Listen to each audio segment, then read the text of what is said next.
Alright, peace, y'all. It is I, the Emma, Energy Master Allah, and you are watching 5% Nation, the Solar Return. And this is episode 8. We are talking about the Lost Found Muslim Lessons, aka the 1 to 14, aka the veggies, baby. Alright, so if you're just not joining us, you should have already covered episodes 1 to 7. You know, so you can get your introduction in the other lessons that build up to this, to give you some context and whatnot. If you're not already following me on YouTube, make sure you hit that up at Energy Master so that you can get notifications when these videos are posted on there. The entire 19 code lecture series I did is now officially on YouTube. Also, if you don't already have a copy of the Leopard in the Mirror Canticle of the Mutant Guardian, I am thinking after I get done teaching these 120 lessons, I will be diving right into that. So go ahead and get your copy. All right, so we've got a lot to cover today. There's a lot of nuance to go through, so I'm going to go ahead and get into it. All right. So the first degree asks the question. Okay. It says, why isn't the devil settled on the best part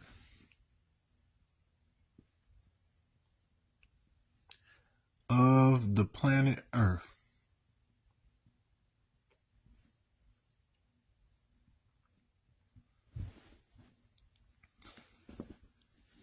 So I think how I will do this, I will give you the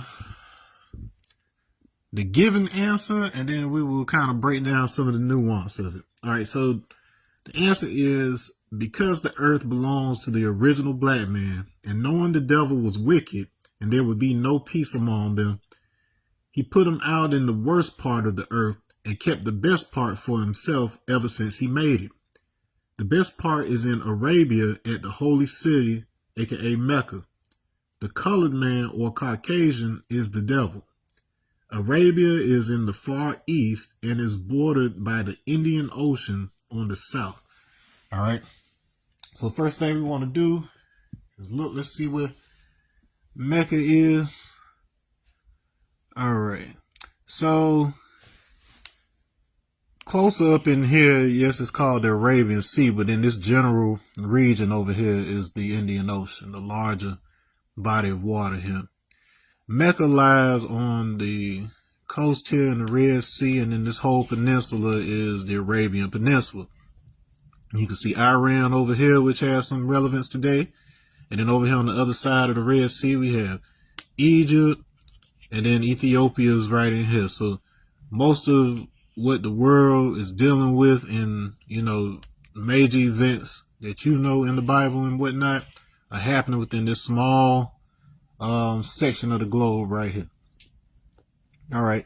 And this right here, the Sinai Peninsula, is considered part of Egypt, but for whatever reason, it's also considered a part of Asia. So all of this, for whatever reason, instead of them considering this being attached to Africa, they consider it part of Asia.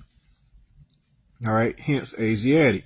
Now, long time ago, so maybe something like 90,000 years ago. So humans, as far as the official record goes, have been around in some shape or form for something to the neighborhood of 1 to 2 million years, some form of human. Then they considered modern humans to have pretty much become like a stable species somewhere around 200 to 300,000 years ago, but that number keeps going back further and further as they make new discoveries. I'm just telling you what the archaeological record is. All right. So sometime around at least 90,000, like there's been migrations, like we probably circled this globe several times. But as far as the modern humans that lead up to what we have today, there was a migration that happened sometime around 90,000 years ago into this region. And what happened was later down the line, when people started spreading and started mixing with Neanderthals and stuff like that, the Neanderthals, they couldn't make it past a certain point. So people who were down here in regions like Yemen, I have to check to see if Mecca was far enough south as well. But what I do know is Neanderthals were unable to travel but so far into the Arabian Peninsula because they were adapted for a northern climate first and foremost, and they also couldn't withstand the various diseases and viruses and stuff of the African continent that the indigenous peoples of these areas had already adapted to.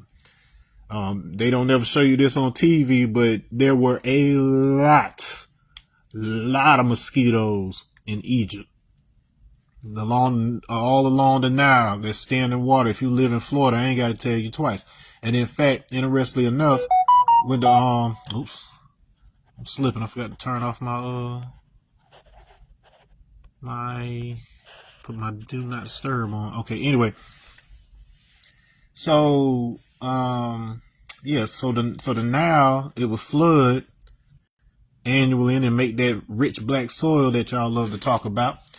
And if you're from Florida, so Florida, when the continents broke apart,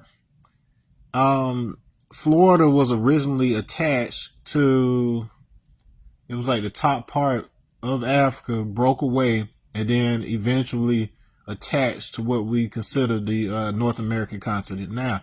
So a lot of that bedrock and a lot of the features that, you know, popped up in the geography of Florida is actually more similar to that northern region of Africa than it is to, you know, like Georgia or, you know, other surrounding areas. It's a little interesting tidbit for you. Okay, so it's saying, so let's go back through this and let's see what parts we're taking literal, what parts does it have something embedded. We don't have any numbers jumping out just yet or whatever, so none of that to deal with. But then let's go through some terminology. So first off, it says so it defines the devil as being the colored man or Caucasian man. Okay, and then we gave some distinction a little bit around color. Now, in terms of Caucasian, now the Caucasus Mountains, let's go ahead and have a discourse on that real quick. Let's see. Caucasus. Let's look at the Caucasus to see what that covers.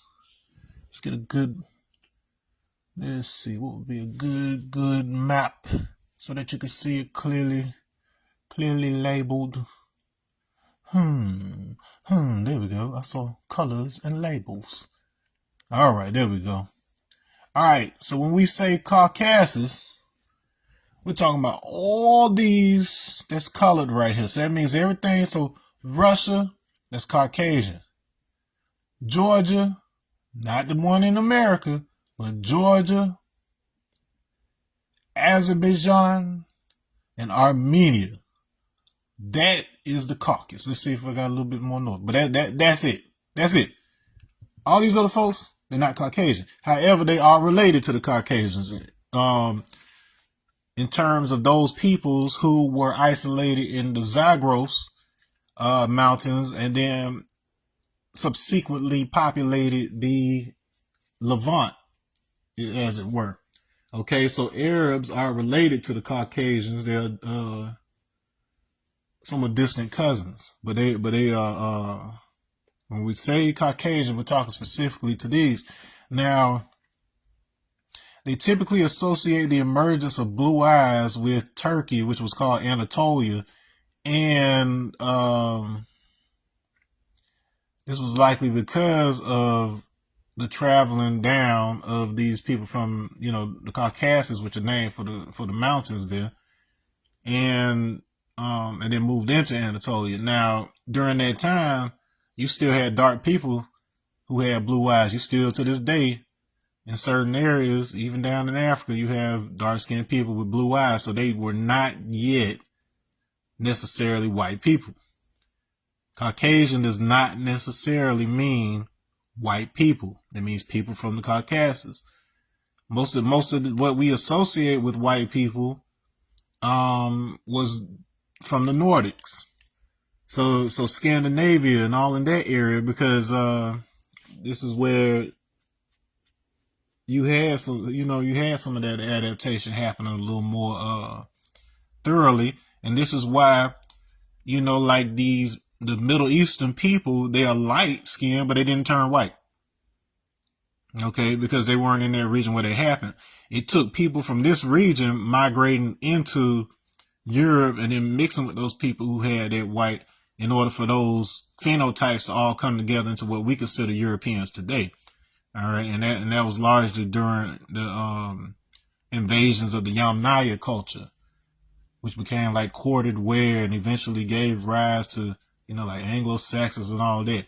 But at the end of the day, all these people basically look like people from like Iran and India for the most part. Dark to light. Okay. And so it goes on to say, said devil was is not settled on the best part. And the best part was reserved for us at Mecca. Okay, and so like I said, if it is within the range that I'm thinking it's in, it was within that range that avoided admixture with Neanderthal. And so to this day, people on the African continent largely avoided admixture with Neanderthal. Any Neanderthal that you may have in mixing now, it's not the same deal, because it would be ancient markers that have already stabilized and filtered out what it wanted from it and got rid of what it didn't want, and so on and so forth. But it does not make up a significant portion of the profile for people, particularly of the D, well, better yet, the E haplogroups, really, because, well, I might as well even just say the ones that were isolated on the African continent, according to the record. They avoided that mixture.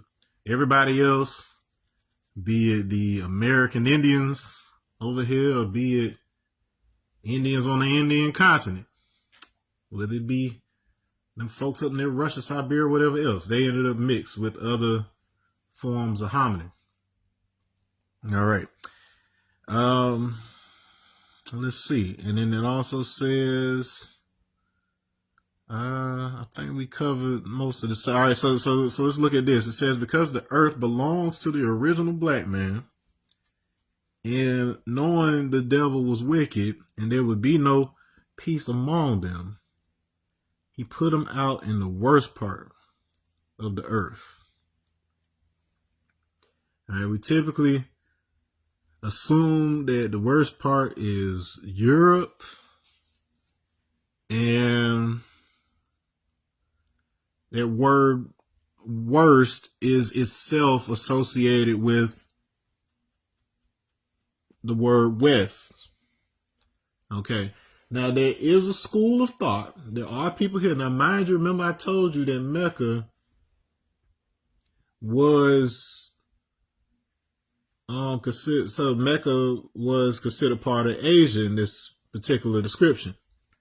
Okay. And there's a school of thought that suggests that Africa, the continent, was originally associated with, peace, Jason, I see, was originally a place that was supposed to be for like troglodytes, which are cave dwellers, as well as cryptids, which are like large, undescribed creatures, like, wild, like whenever you hear those like wild stories about like Bigfoots and different stuff like this, that falls into the category of cryptids. So that I'm just telling you what the story said. Now, Then it says that when those invasions started happening with groups like the Yamnaya and whoever else, they drove the original people into the African continent. So just following the archaeological records, like I said, yeah, there were people already down there, but they left. Left the continent, and what they're saying is that as the globe got populated and stuff like this, there was something that happened that caused those people to be driven back onto the African continent. I just shared some of my recent DNA results. I used a new tool that was on the GED Match site, and it was showing markers from things like archaic African, a lot of Spanish. What was the other surprise? So South Central Asian and Austronesian. And so the significance of those showing up is that it reflects this idea that you had a population likely associated with the Moors that were on the Iberian Peninsula that were related to a population that may or may not have been located in like the coastal areas of North and West Africa. And those peoples were displaced either by moving into the African interior to avoid enslavement at some point, or they were over here. And so as a result, African Americans over here, particularly those whose lineage is like native to Florida, we have a profile that is more similar to interior Africans like near like Uganda and Gabon, just places close to the equator and further inland and stuff like that, than we have to people who actually live in West Africa now. And the research that I looked at, it suggests that there were groups and empires who played a role in driving those original peoples out of those regions, and then their own people spreading throughout those regions. So that's definitely something that needs to be addressed and investigated to figure out. And then one of the other things that popped up in my profile was Limba.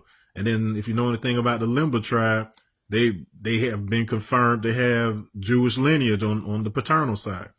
And so this, once you get into all these conversations about, Israel and who's supposed to be where and so on and so forth, that's definitely a game changer to find in, my genetic profile. So it's not just Jew like recent Jew, it's some very, very old Jew.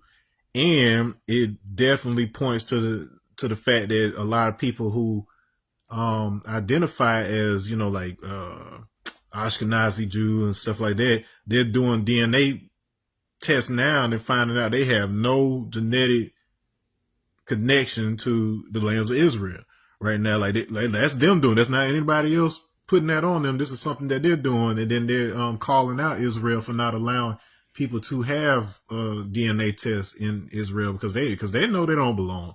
They know they on borrowed land, man. So this is why they tripping and trying to get everything blown up right now. I'm not gonna spend much more time on the first degree, but the nuance, like surround the devil, it comes from diabolos, which means to throw across. So it does have to throw through, pierce, or throw across. And the way I always teach this is that there's really, outside of a biblical context, that's actually describing the ability of sunlight to pass through the skin. So it's like, so when you don't have that melanin protection, it allows UV to pass the barrier of the skin and then be able to damage or possibly mutate DNA.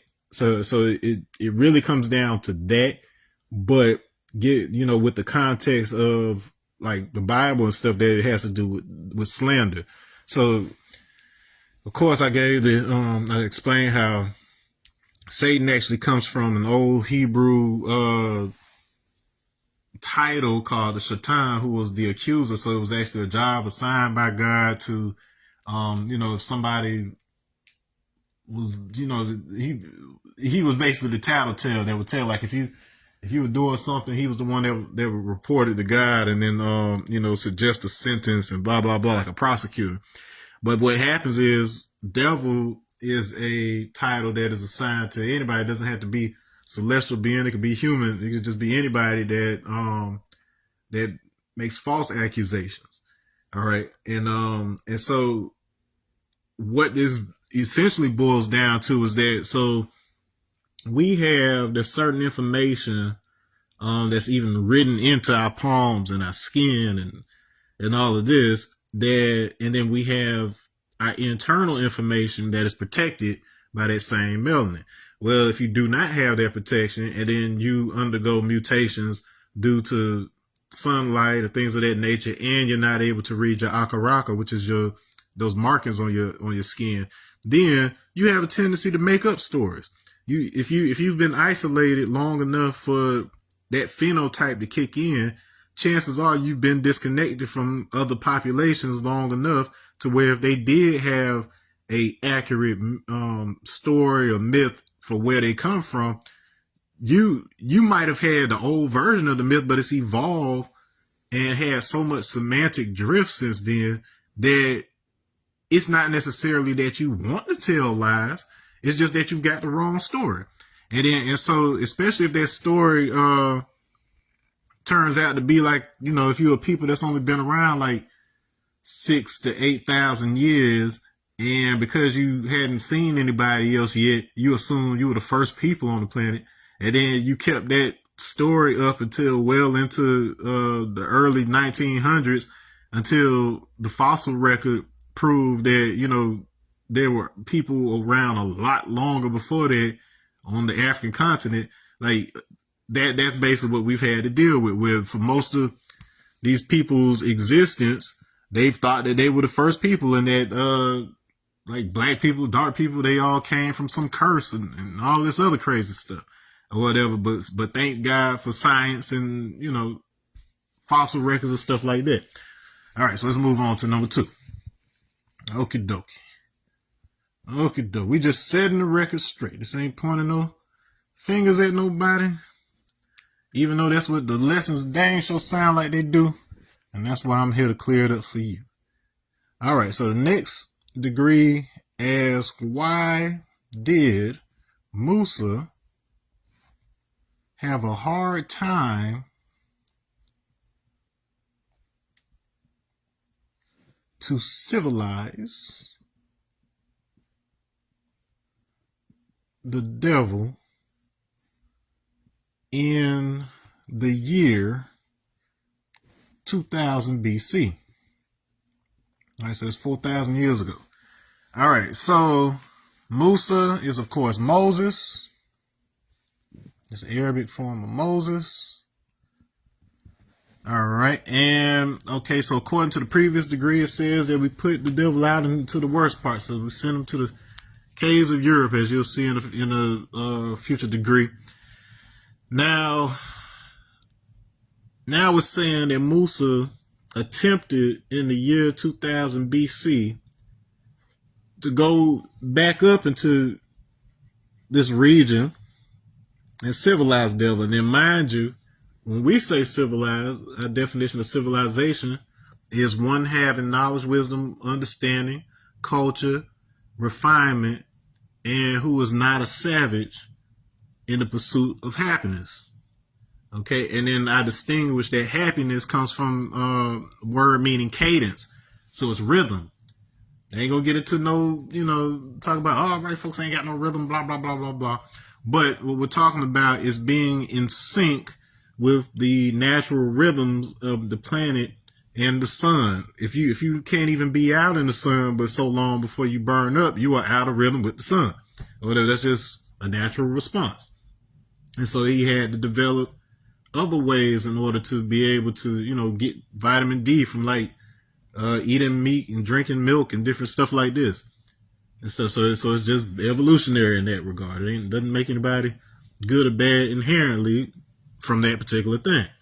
All right. But so we're going to get a definition here for a few of these terms. So the answer to this question is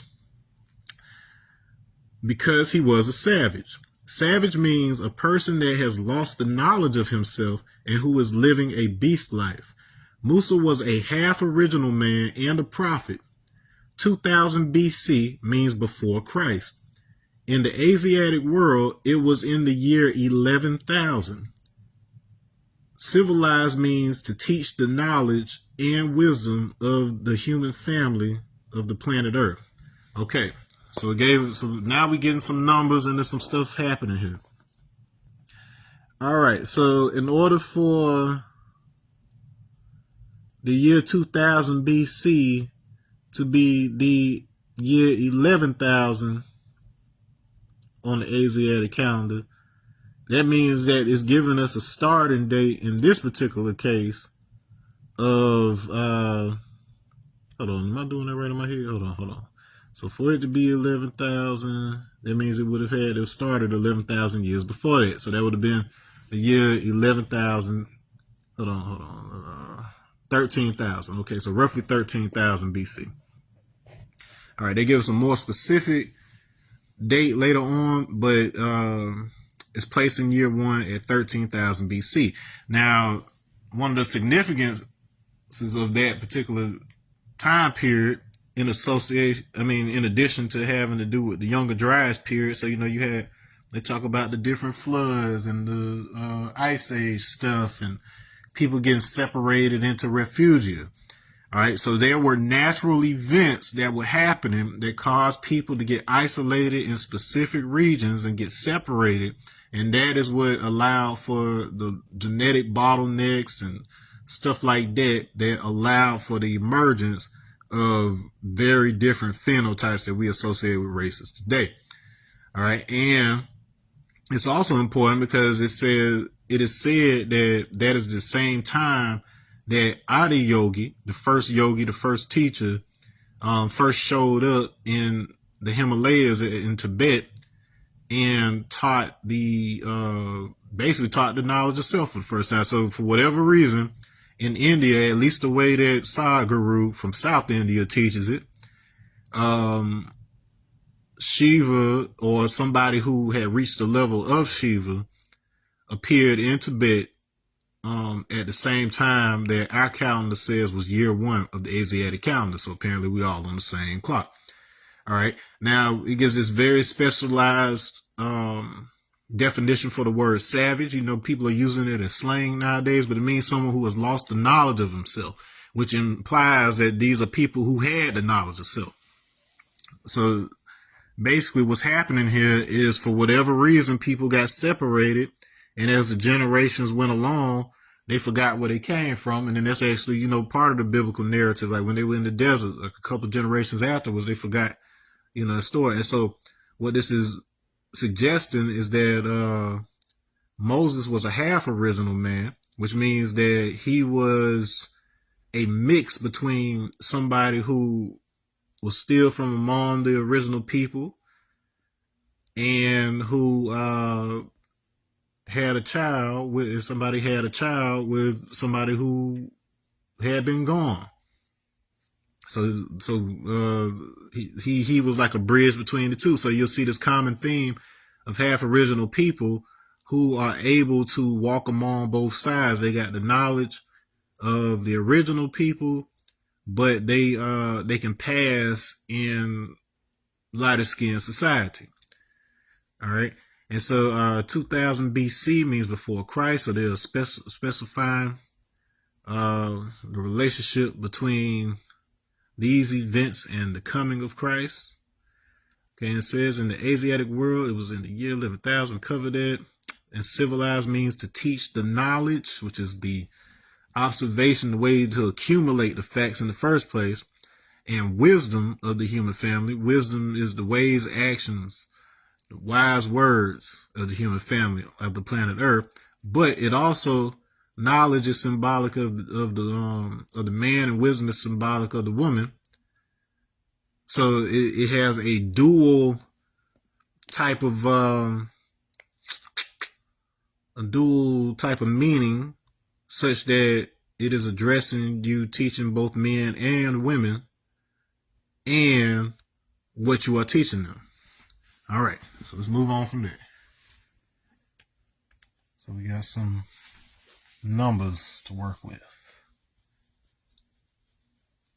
13,000, 13th degree. There is a 13th degree in these lessons because it is the 1 to 14. So you might want to keep that in mind. The 11th degree, so this is itself the 2nd degree. So 2,000. Then we're going to want to pay attention when we get to the 11th degree. And then we're going to want to pay attention when we get to the 13th degree to see if there's anything that connects those. All right, so the next degree, the 3rd one, this is all about your boy, another half original that you probably less enthused about, but we got to talk about him.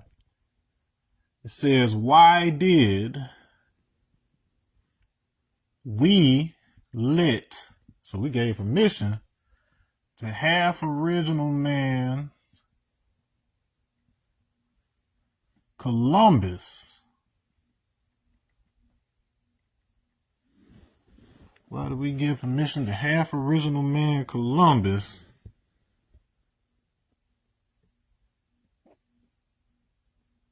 to discover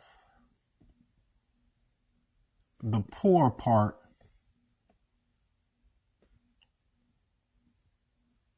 of the planet Earth?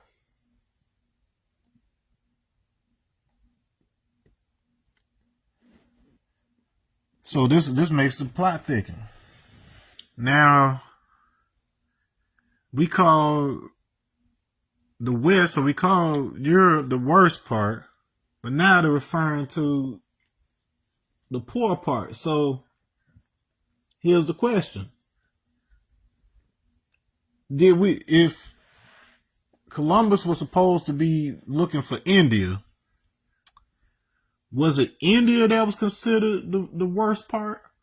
Was it India that was considered the poor part? Or was it the Americas that was associated with the poor part? Was it the East India, or was it West Indies? All right, and so let's get into it. So the given answer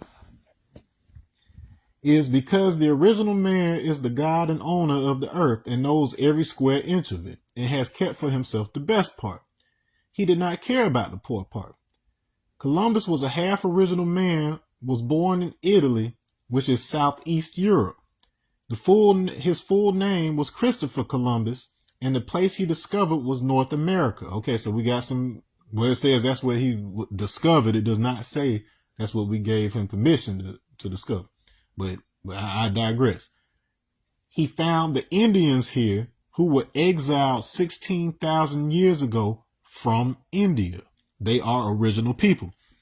Now, this has been a place of contention for quite some time.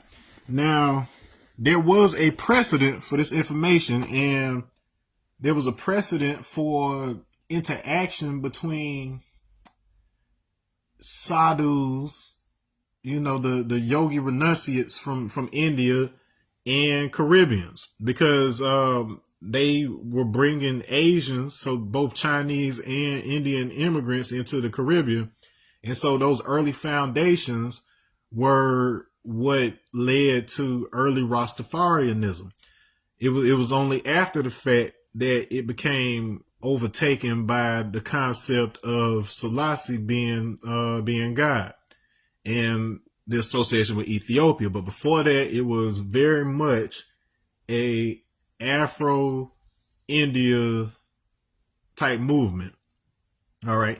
And here it is suggesting that it wasn't a misnomer that they were called Indians because they were from India. Now, it took some time, and I've actually had a conversation with the Tamil, so they're the dark-skinned Indians from the south of India, who's been looking into this stuff too, but found evidence, especially linguistic evidence, that does suggest that there was a migration that took place that stuck close to the coast and then traveled down through Southeast Asia and potentially through like Australia and all of that, and somehow they made their way into very likely into South America from the lower end. And then when we talk about the other migrations where people were coming across the northern land bridge from Siberia, these are two different situations. So it is commonly understood in these lessons that the Indians they're referring to here are the Taínos, which is an Arawak tribe. And so you have this whole thing where when you look back, it appears to have been two different groups, and there was one group in particular that the Europeans were working with, making agreements, basically the enemy of my enemy is my friend type of agreements. And so whoever these other group of tribes were, they would work with the Europeans in order to get rid of the other ones. And so you know what largely happened to the Taínos with them getting wiped out or just bred out of existence. They only exist through Caribbeans at this point, like really largely. So between like Puerto Ricans, Bahamians, a lot of people down there have some Taino heritage or whatever. And so that's why they're called West Indians. But according to these lessons, they were exiled from India. They had very likely had, if not Dravidian themselves, they were whoever was living in South India. We know to this day that they have the Andaman Islanders, who are of the D male haplogroup, which is descended from the same DE line that started out in Africa. And so they still have like curly hair, dark skin, like Africans do. And so there's a lot more information now than there was back then, but you know, it's starting to come to the surface. Okay. And so let's see, is there anything else? Let's see. So they were exiled 16,000 years ago. And this is from, these lessons were, I believe this one was 1930. I don't know if this one was 1931 as well. It may have been 1933 because I know one of the 1 to 40 is 1934, and I want to say the first lessons were transmitted in 31. So this may be either 31 or 33. All right, and so if, just in case you were like measuring, you know, based on different dates I'm giving, but it's basically saying 16,000 years ago. So roughly about 14,000 BC. So this is before that 13,000 year mark. So just keep that in mind. All right, so now this one right here. So this is the motherfucker right here. Number 4. And if I'm being honest with you, this is a long behind question. And I don't feel like writing it out. Okay. The question is, I'm going to just put that as, just so you know which one we on. We on number 4. And what it has to do with. It's Yakub and his devil. And I think I will do this for most of the questions. I'll just give you a quick little summary bullet on what that degree is about when I write it, but I'm going to give you the whole thing when I read it or recite it. All right. Let me see here. Okay, so 4th degree is, why did we run Yakub and his maid devil from the root of civilization over the hot desert into the caves of West Asia, as they now call it Europe? What is the meaning of you and rope? How long ago? What did the devil bring with him? What kind of life did he live? And how long before Musa came to teach the devil of the forgotten trick knowledge? The answer: because they had started making trouble among the righteous people, telling lies. They accused the righteous people, causing them to fight and kill one another. Yakub was an original man and the father of the devil. He taught the devils to do this devilishment. The root of civilization is in the Arabian desert. We took from them everything except the language and made him walk every step of the way. It was 2,200 miles. He went savage and lived in the caves of Europe. You means hillside and rope is the rope to bind in. It was 6,019 years ago. Musa came 2,000 years later and taught him how to live a respectful life, how to build a home for himself, and some of the tricknology that Yakub taught him, which was devilishment, telling lies, stealing, and how to master the original man. Musa was a half original, a prophet, and was predicted by the 23 scientists in the year 1, 15,019 years ago today. Okay, so we got a lot to talk about with that one. All right, so start off saying because they started making trouble among the righteous people telling lies. So that goes back to that whole slanderer concept I was talking about. Like the biblical devil. And we talked about some of the nuance was around that. And that says they accuse the righteous people. The accuser. Causing them to fight and kill one another. Now, there is an element of this particular degree that seems very true of the story in the Quran of Iblis and of the Ifrit.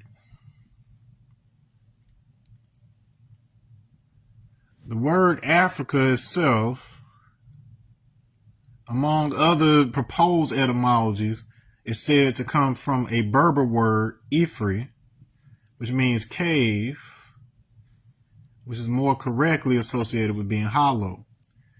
Now, there is a strong possibility that this degree is telling you that it's actually talking about jinn. So, with respect to jinn, you're talking about beings who have free will just like humans do, but then they just don't have physical bodies. And so they instead rely on basically getting people to, but basically tricking you into doing things for them. So there is an element of how this description is broken down that Jacob as a man created to say that he made a devil is to say that he made a particular idea or a particular way of thinking, a way of acting that can be looked at as the embodiment of a spirit of sorts. And so with that regards, I always say anybody can be devil. All they have to do is lose the knowledge of themselves. It doesn't matter if you're black, white, or whatever else. But the thing I want to drive home, where it's talking about how we took everything from them except for the language. In other words, they had the language that contained the information. Like I've done countless videos breaking down how the information is embedded in the language itself, not just the things that are written with it and the vibration of the language. But if you don't know what the language means, like for instance, when the Akkadians came in and, took over from the Sumerians and, previous cultures, they took this, the Sumerian cuneiform system, but then they put their own pronunciations on it because they didn't know how the stuff was supposed to be pronounced. It wasn't until later with like either Babylonian, probably maybe like the Neo-Babylonian Empire later on, where they tried their best to restore the meanings of the original myths and everything else. But a lot of what persisted was largely affected by the Akkadians, who were a Semitic people. And so when you had Babylonian Jews returning from exile to Israel, you have to, consider whether they had the original meaning of what they learned while they were in Babylon, or did they have the version that had been adjusted. Okay, so that's a very important thing to consider in this conversation of what exactly makes devil. All right, and so the root of civilization versus the cradle of civilization. So we've got enough evidence to say that Africa is the cradle of civilization, but the root of civilization, when people start putting down their roots, is considered in Arabia. This foundation for what we call civilization specifically. So whatever these teachings were, happened in the Arabian desert. Therefore, it is a strong possibility that it is associated with being able to track the stars. Because in the desert, the landscape is changing all the time, so you don't really have landmarks like that. And so you instead would create stories associated with astronomical objects. These people were also, they also developed into like herders and pastoralists along the way. And so you ended up with a lot of cow and ox and bull related imagery and deities that pop up because they represented the crescent moon. So the crescent moon represented the horns of the bull. All right. And so, whereas these things were intended to help them remember how to navigate through astronomy, when you had a culture that was a little more literal in their understanding of stories or whatever, this is how you naturally end up with a situation where you have an outside group coming into an established region of culture, adopts that culture, but completely misinterprets it. All right. So that's a possibility right there. All right. So it was 6,019 years ago. So it's putting us in the range of around like 4,000 or so BC. All right. A little earlier than that, but creation, according to, Christian calculations by Bishop Ussher, places creation at 4004 BCE. And I've talked about how Jewish tradition says that the primordial Torah, the vibratory form of the Torah, was made by God 2,000 years before creation. So that puts it around 6,000 or so BC. That is around the exact same time that the African divination systems, like Odu Ifa, was said to have emerged. So in other words, they're telling you straight up, whatever stories they were telling you about what happened around 4000 BCE were inherited from a culture that was already around 6000, which matches the findings of the Igbo History Museum that suggests that that people who were of a Niger-Congo linguistic substrate were the ones who settled in Sumer and created those early languages. And in fact, there you'll see a consistent similarities between the bone writing of like the Ashango bone in the Congo, the interestingly similarly named Shang Dynasty of China bone writing. So the early script was all written in bones, and the cuneiform. So they all have this similar math-based substrate for the language that allowed them to use it for accounting. All right. And then if you've watched my previous series, I talked about how that one particular surah in 9:129, it is basically telling you Allah is my calculator. He's my computer. So it's all tied into that same system. All right. So when Musa came, it says he taught the devil's technology. So they had been in Europe for a while. They were bound to the caves of Europe. This is early Greece. And so it's basically talking about how, so the Greeks, they had a situation where they got cut off from the Egyptian mystery schools. And so they went into their dark ages. And so you had to have people come along who helped to re-educate them, basically. And then, and they like to try to act like they don't know who the people were. But we know. And as a result, they had their, the great Greece that we know and we hear about. It was really a cosmopolitan. It was a mixed population. Like it wasn't all one thing or another during those times. But then, because it was popular to use like alabaster and other white materials in order to make things, people in the 1800s used that as justification for racism, and to assume that all great accomplishments were by white people. Or that when they were making white, black, Chinese, everybody they were making sculptures of, they were just using white material. So I've always kind of wondered like what would happen if today we like made like statues out of some black material like obsidian or something of all our favorite white people or whatever. Like imagine I make a Eminem statue out of obsidian or mahogany or something, and then like hundreds and hundreds of years from now, thousands of years from now, they just assume Eminem was black. Like they read the history about him, it's like, oh, he rapped, and I look at this statue, he must have been black. So it's very likely that happened several different times in several different ways with people that you know about in history.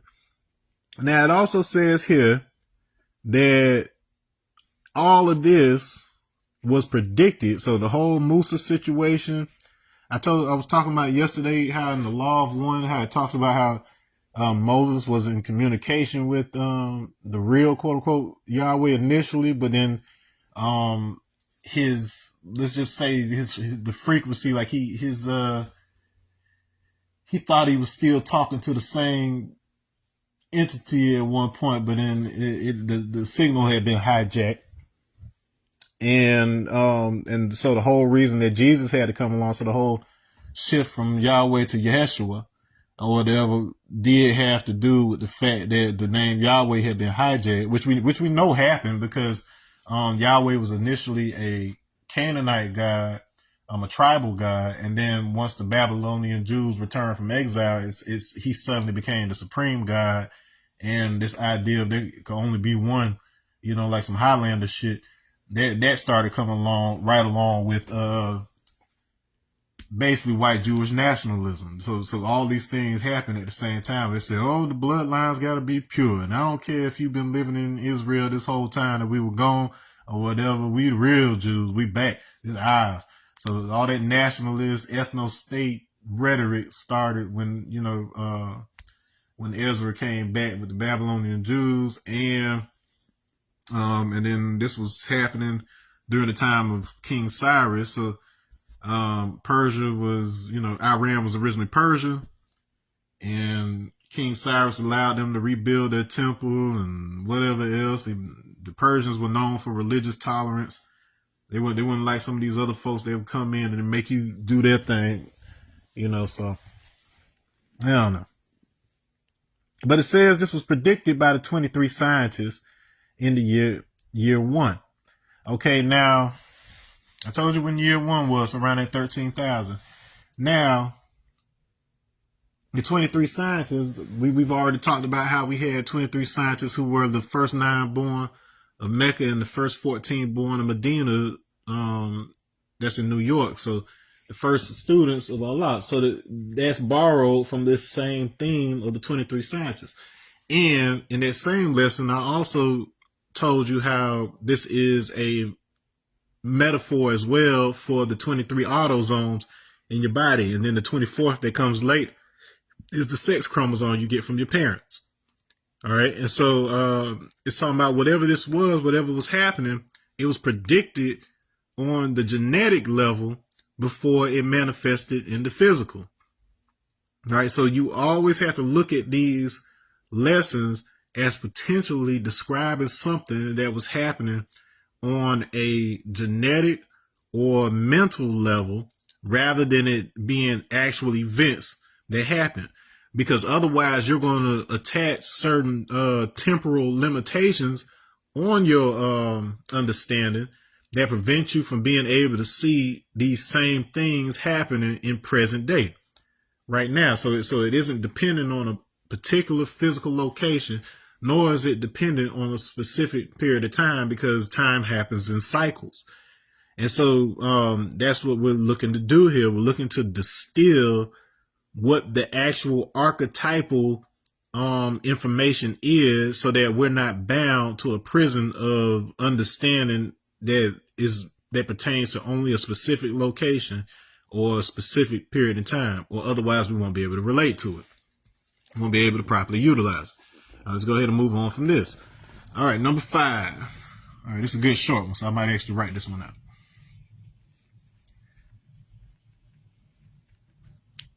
All right, number 5.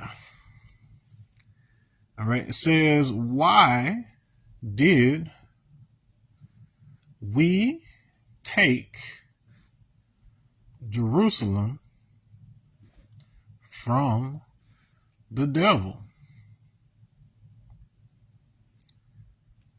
How long ago? So you might be asking, so you said the devil had Jerusalem? We took it from him? When did that happen? All right, so the given answer is that because one of our righteous brothers, a prophet by the name of Jesus, was buried there. He uses his name to shield, by he means devil. So the devil uses his name to shield his dirty religion, which is called Christianity. Also to deceive the people so they will believe in him. Jesus' teaching was not Christianity. It was freedom, justice, and equality. Jerusalem is in Palestine or Asia Minor. Jerusalem is a name given by the Jews, which means founded in peace, and it was first built by the original man, who was called Jebus, also Salem, and Ariel. We took the city from the devils about 750 years ago. All right, so 750 years ago. All right, so a couple things to deal with that already. So 1933 or 19 whatever, that's pointing to around 11. Let me see. I think it was around 1132, like somewhere around in that period. So around, so that would be 12. So around 12th century. And this is AD. So CE. So it was this side of the millennium. All right. And there was in fact a period when you had Muslims that managed to capture Jerusalem back during the like the Crusades and all that good stuff was going on. All right, so this is in the midst of Moorish rule up in Europe and all of that. This is all taking place during that. One thing I want to point out to you about this number 750, seventh letter is G, fifth letter is E, and 0 gives us an O, so Geo. This is how that is spelled in Greek, which looks like it says U, which comes from a root meaning red, brown, and it refers to a tree. It's a type of willow. And the J, so that's how you actually supposed to write Jew. Okay. And so this is the correction that rather than it meaning what it came to mean, it's supposed to mean earth. And Egyptian Jew, like I said yesterday, can mean mountain. So you got the same theme, and it keeps coming back to Sinai, this mountain of the moon and all of that, and so on and so forth. So some embedded stuff in there, okay? And then let's keep looking at it. So it says that Jesus was a prophet, and he was one of our brothers. So he was an original man. It said he was buried there in Jerusalem. Jesus did not teach Christianity. He himself was a Jew. He's one of these. Okay, and the implication here is that somebody came along and started using his name in order to corrupt and do whatever else. And so that's a large part of the reason that Mohammedan Islam came around in the first place, because the idea was to go back to all the scriptures and then make the corrections by reapplying the mathematics. Because geometry, so geo is earth, metry is measure, and it shares a root with where we get both the words mind and moon. The tribe of Shabazz story legendarily says that we were originally on a moon that got split apart, and one half of that became the earth we live on, the other became the moon that's in the sky now. Now, more recent science does suggest that the moon likely formed from debris that came from the earth, as a result of some kind of impact event or whatever. They can't really tell what caused it, but they are in somewhat agreement that the moon likely formed from materials that came from the earth itself. And this is what ended up creating the Pacific Ocean. Now, the Pacific Ocean is also the location where they say the lost island of Mu was. So Mu, which means water, blood, fluid, semen, all of that in Egyptian.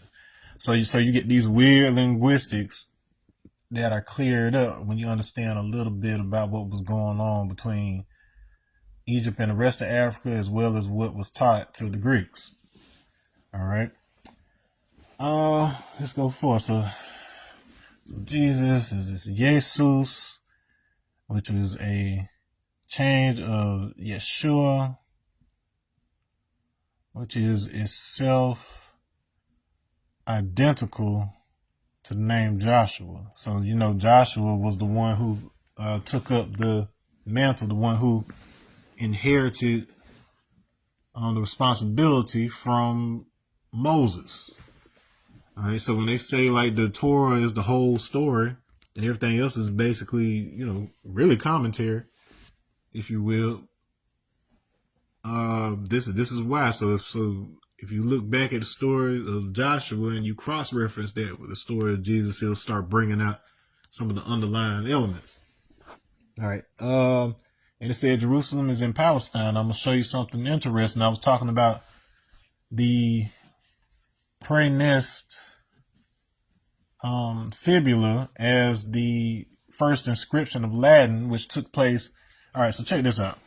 All right, so the first ever artifact that contains Latin that ended up being used to, you know, create like the Catholic Bible, all of that.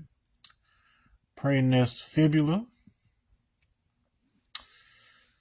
It was, so Latin was largely developed in Carthage, which was an African colony that was where the Phoenicians stayed.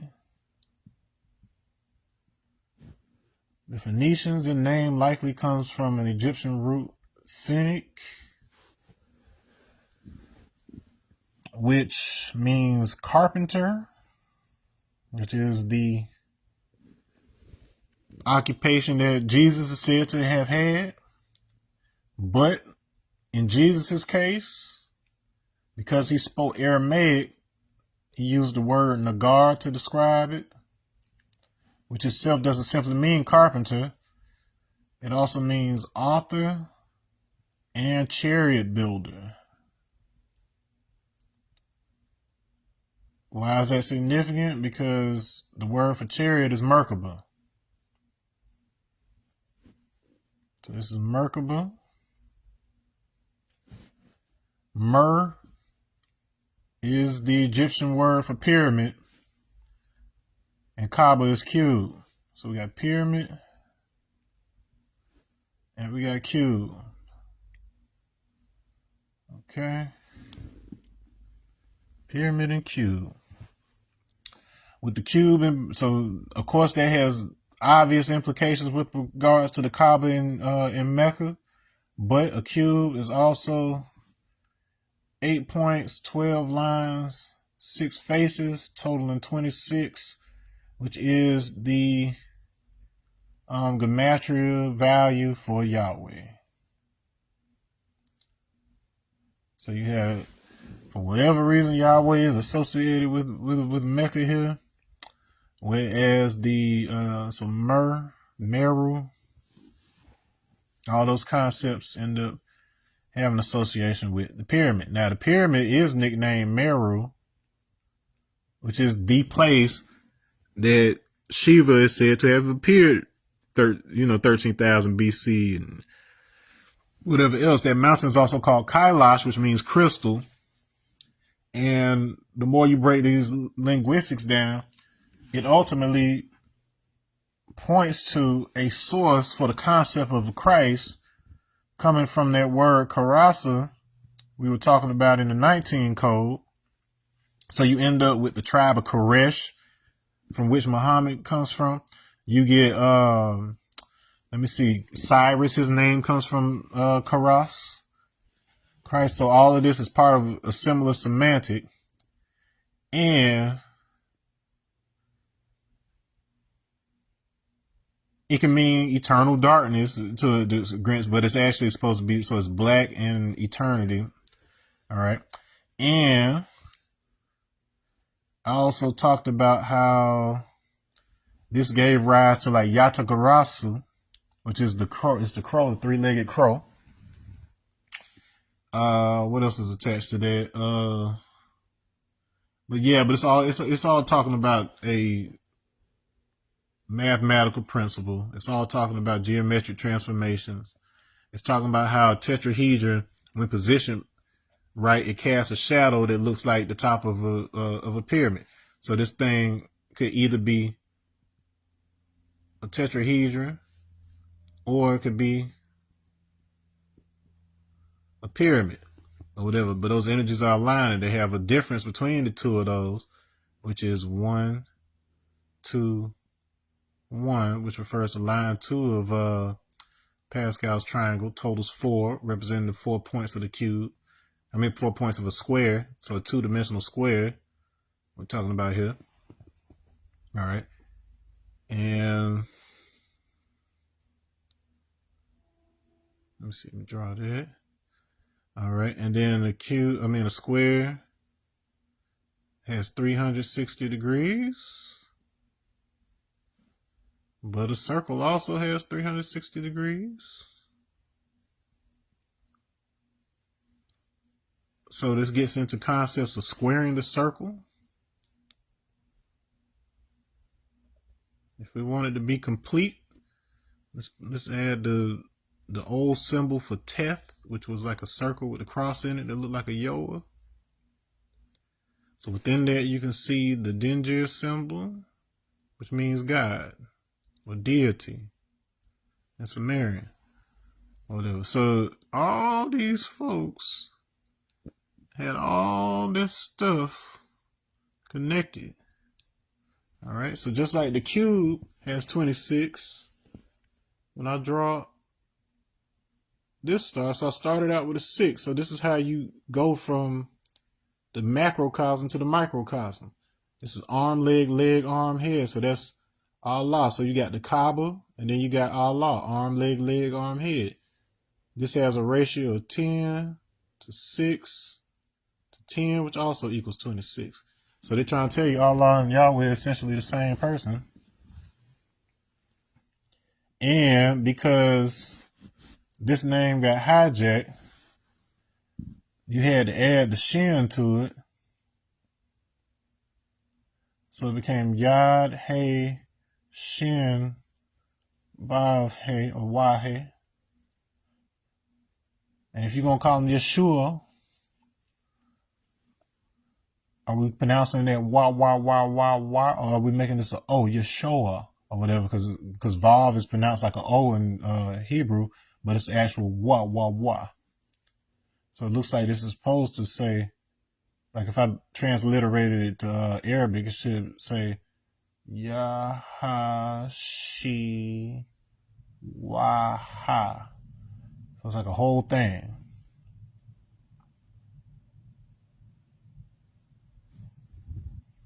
Yashiwaha. Nam Shiva Ya. So you're starting to hear a lot of these same phonemes come up. But everybody had the same situation when it came to God. In fact, this is also called it's called Shiva Pancha Shakshara, which basically just describes fivefold symmetry. All right. So all these are tied to the same set of information. Now, the significance of the Preness fibula in that synthesis is that the Shango bone, found in Central Africa, was also literally done on a fibula of a baboon, the baboon being the symbol of or one of the transformations of Thoth. Now, Preness in particular is interesting when you look at the origin of his name. See, I don't remember whether it's on Wiktionary. If not, I have to go straight to So pray next. Let's see if they give that whole breakdown. Let's see, borrow from Latin. Don't have. I'm gonna have to pull it up on Wiki real quick. Oh no, there it is. One of the most ancient. Okay. So Praeneste became known as Palestrina. Okay, and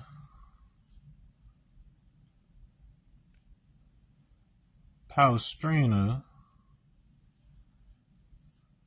Trying to see if they'll break it down so you can see it. But basically, Palestrina means the exact same thing as Palestine. So it comes from that same root. And so now the question becomes,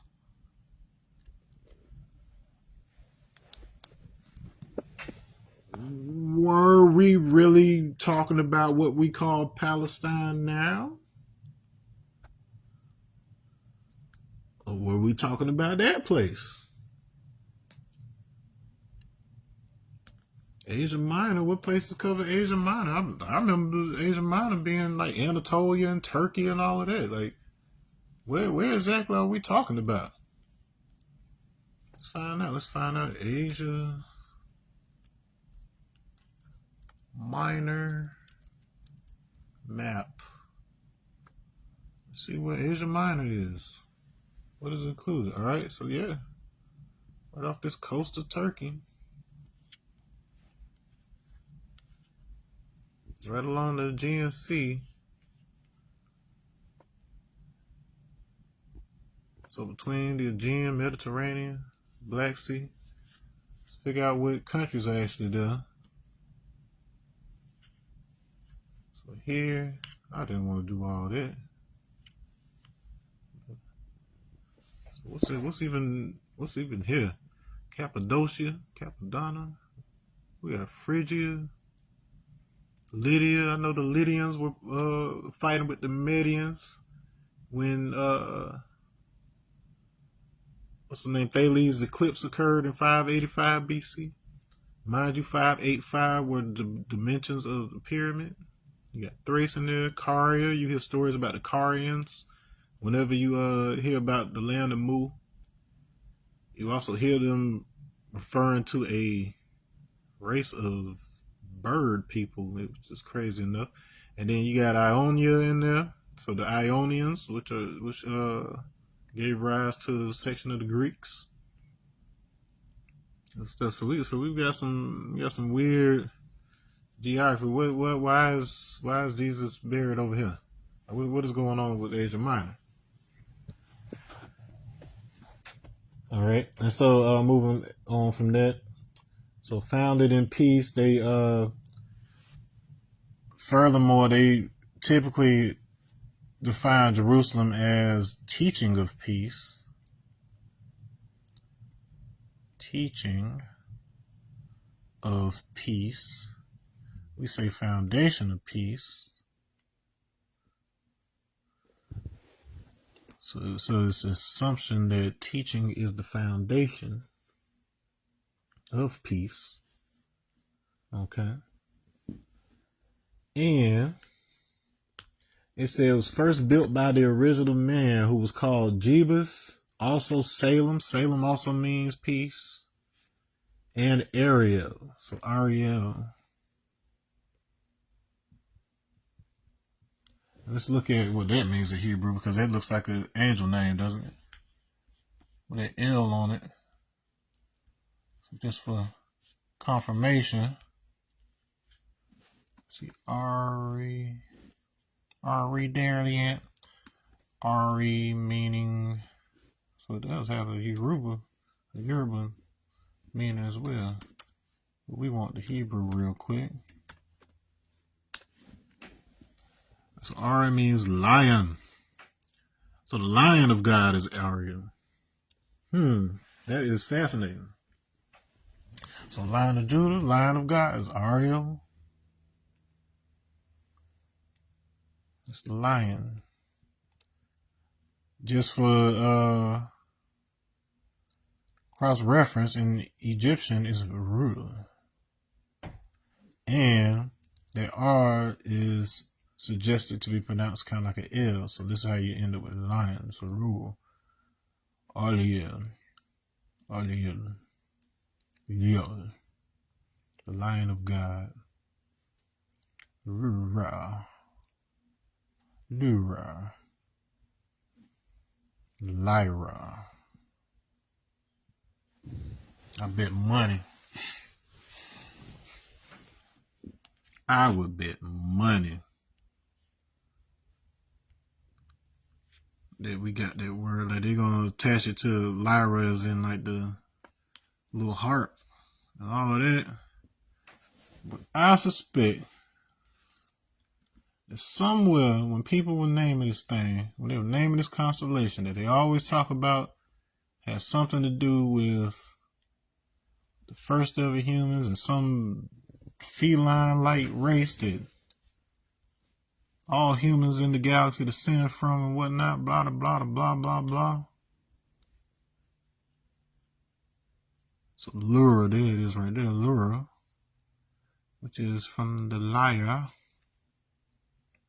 Let's see how they got there. A Mediterranean pre-Greek substrate technical loan. They don't even know where it comes from. Like they honestly do not know where this word comes from. So I just told you where it comes from. So that's the Lion of God. That whole, so Rura, so matter of fact, Rura.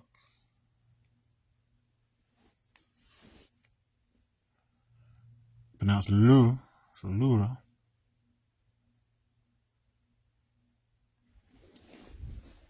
I'm trying to tell you, man.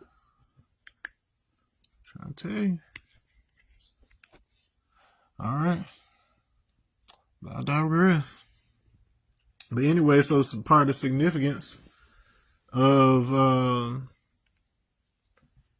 these three that they named, Yebus and Salem and Ariel, from whom the Jebusites and the Salemites and the Arielites come from. They were the original inhabitants of their region. And so whoever had gotten in, Joshua and Moses and them, their ear, told them to go and take these lands from all these people. And by the time Moses realized what was going on, it was too late. Somebody was trolling.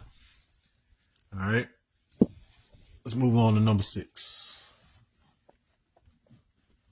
I got about 30 minutes. And we listed halfway through, so I need to pick up the pace. All right, number 6. All right, it says, why does the devil keep our people illiterate? It says, so that he can use them as a tool and also a slave. He keeps them blind to themselves so that he can master them. Illiterate means ignorant.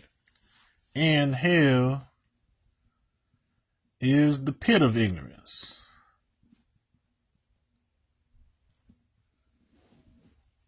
Okay. We talked about hell with regards to the Karasa. No, Sakar rather. The Sakar.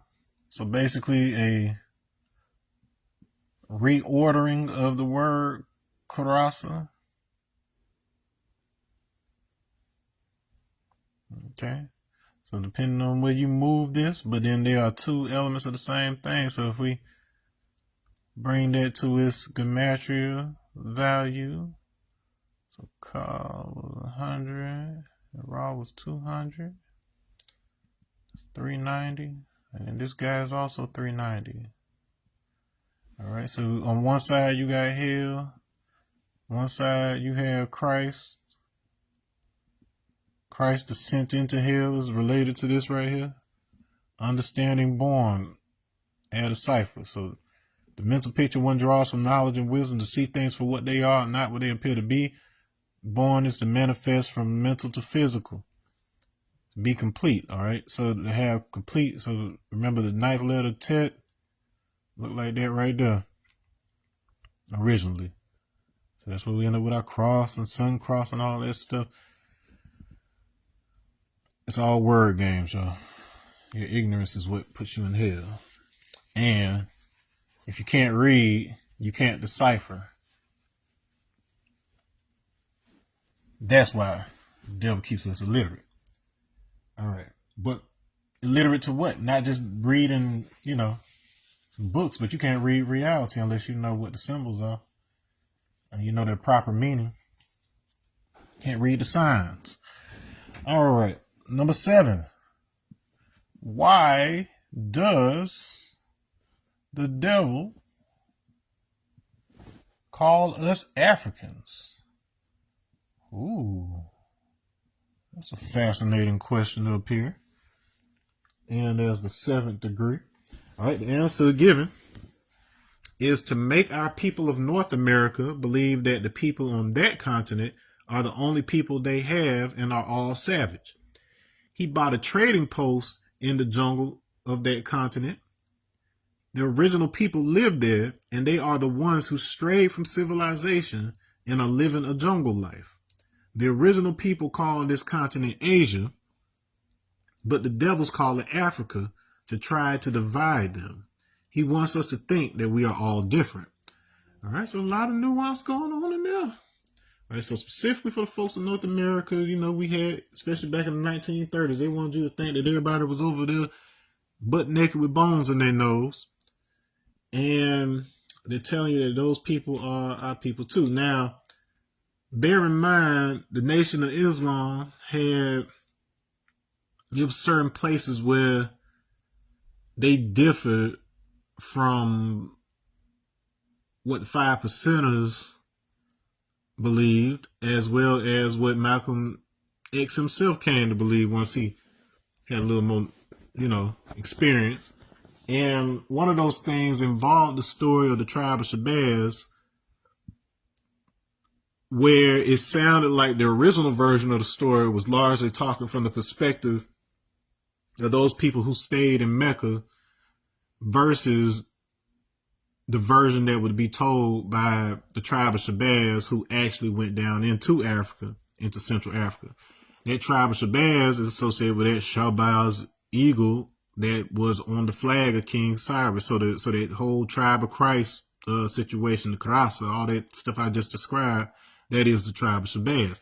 Now, the tribe of Shabazz, so the overall tribe was the only one left after the destruction of the moon. So originally there was 13, and then 12 of them were destroyed. What that really sounds like it's describing, of course, is that all the tribes ended up mixing together. So whatever individuality they had, they eventually blended and then they spread out. That's how modern human comes about. And so every human on the planet is said to have been derived from them. They said the way they tell the story, we were a dark-skinned people with straight black hair. But when Shabazz took his people into the African interior or whatever, that's what caused us to, over time, develop the Negroid features that we have so we can adapt to that continent. Now, as far as the actual historical and archaeological record suggests, last time we had straight hair and the last time we were all like one thing was during Homo heidelbergensis stage. And so the ones of us that, went one way ended up becoming Homo sapien and then, growing, the features that we have now. And then the other party, they're the ones that became Neanderthal. So it's pointing to a period when those two split.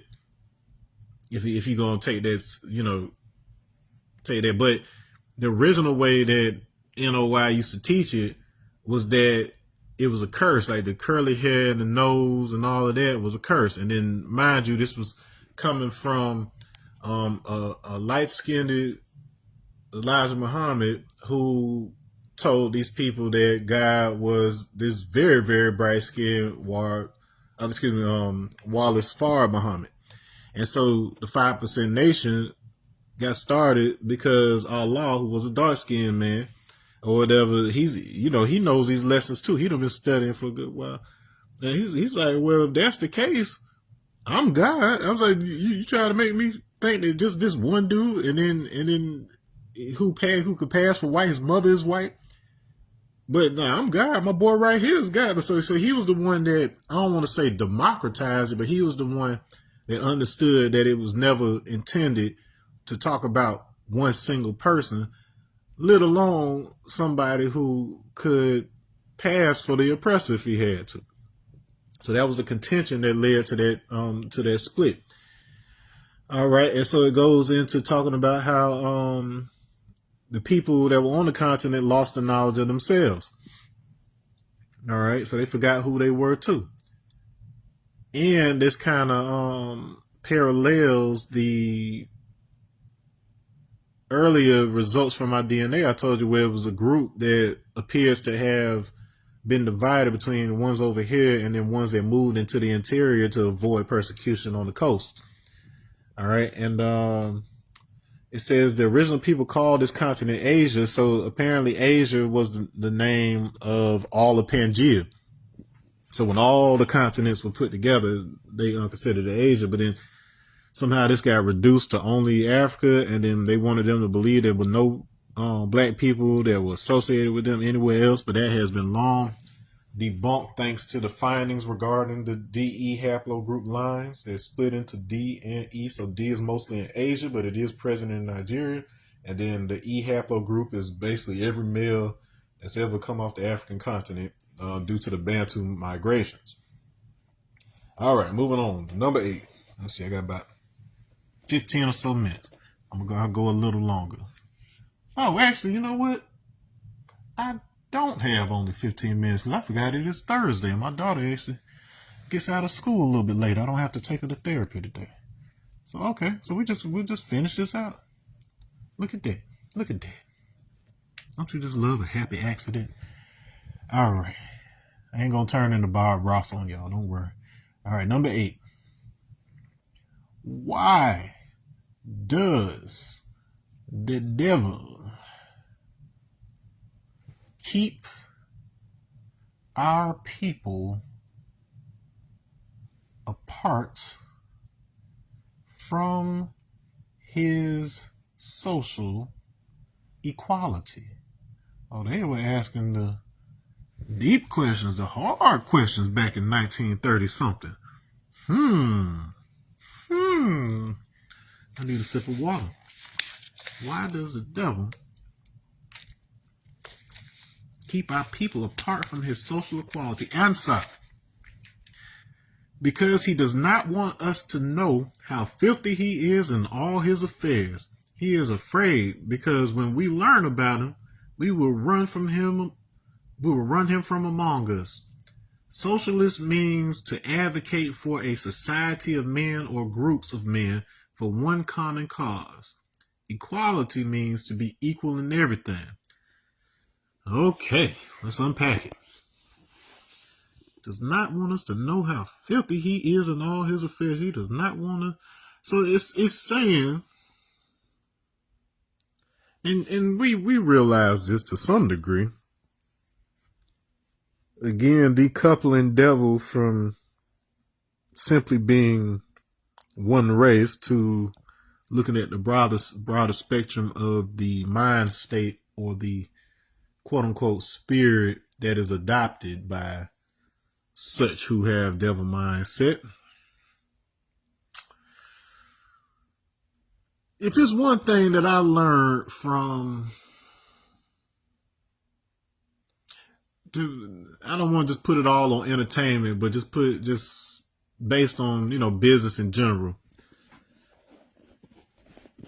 There is a lot of secrecy that takes place once you get up there. Y'all know if you're paranoid and you're conspiracist, or if you just like to deep dive on stuff. We all have this idea that they doing some stuff. Epstein, we had this idea that they doing some stuff that we don't do, but then we don't fully understand why said thing is done.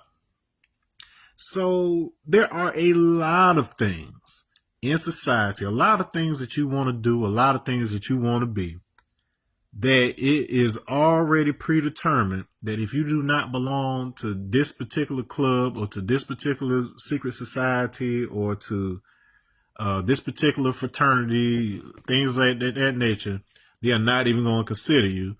Whereas if you do belong to one of these, and the person who has the authority to make a decision on it, they are often bound to not being able to turn you down. They will not turn you down if you are a part of that exclusive club. Now, I'm not gonna.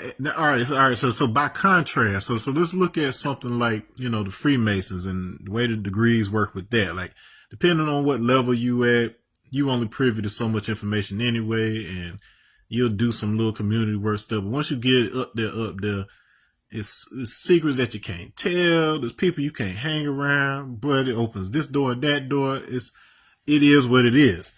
Now, take something like this. So with the knowledge of self, there ain't no prerequisite for you, to learn this stuff. There ain't no prerequisite for you to be a 5%. It's just that you have a duty to teach. Like once you know, you teach the best you can.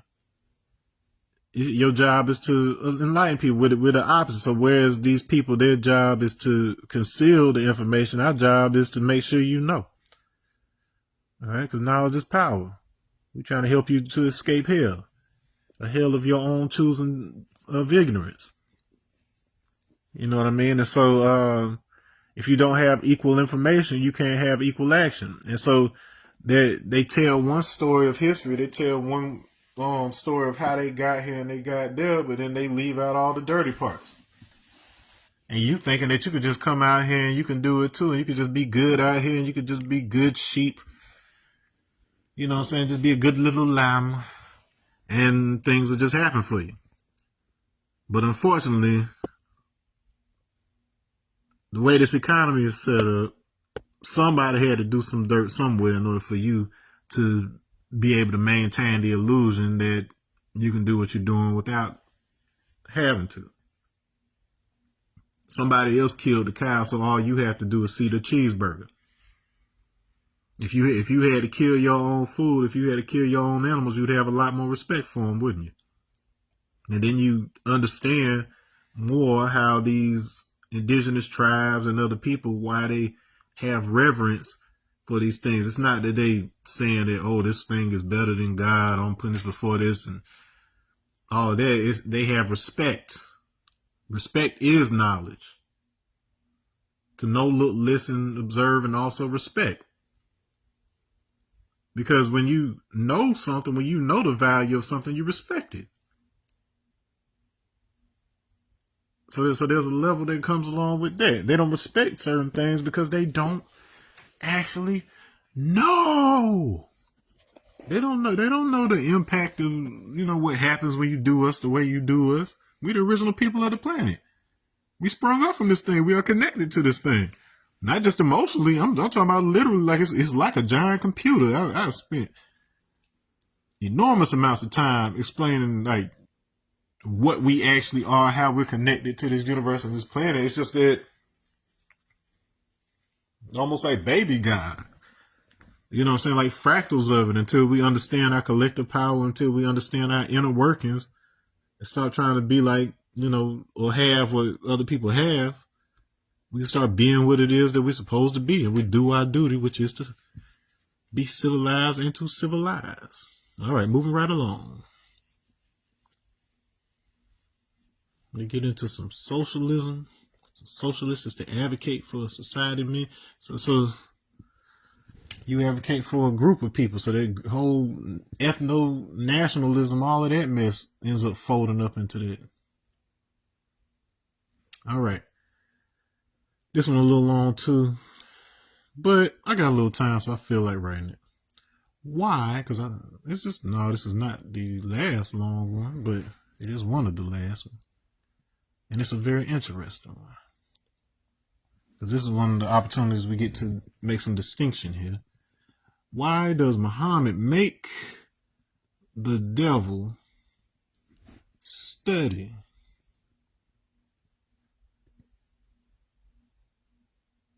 from 35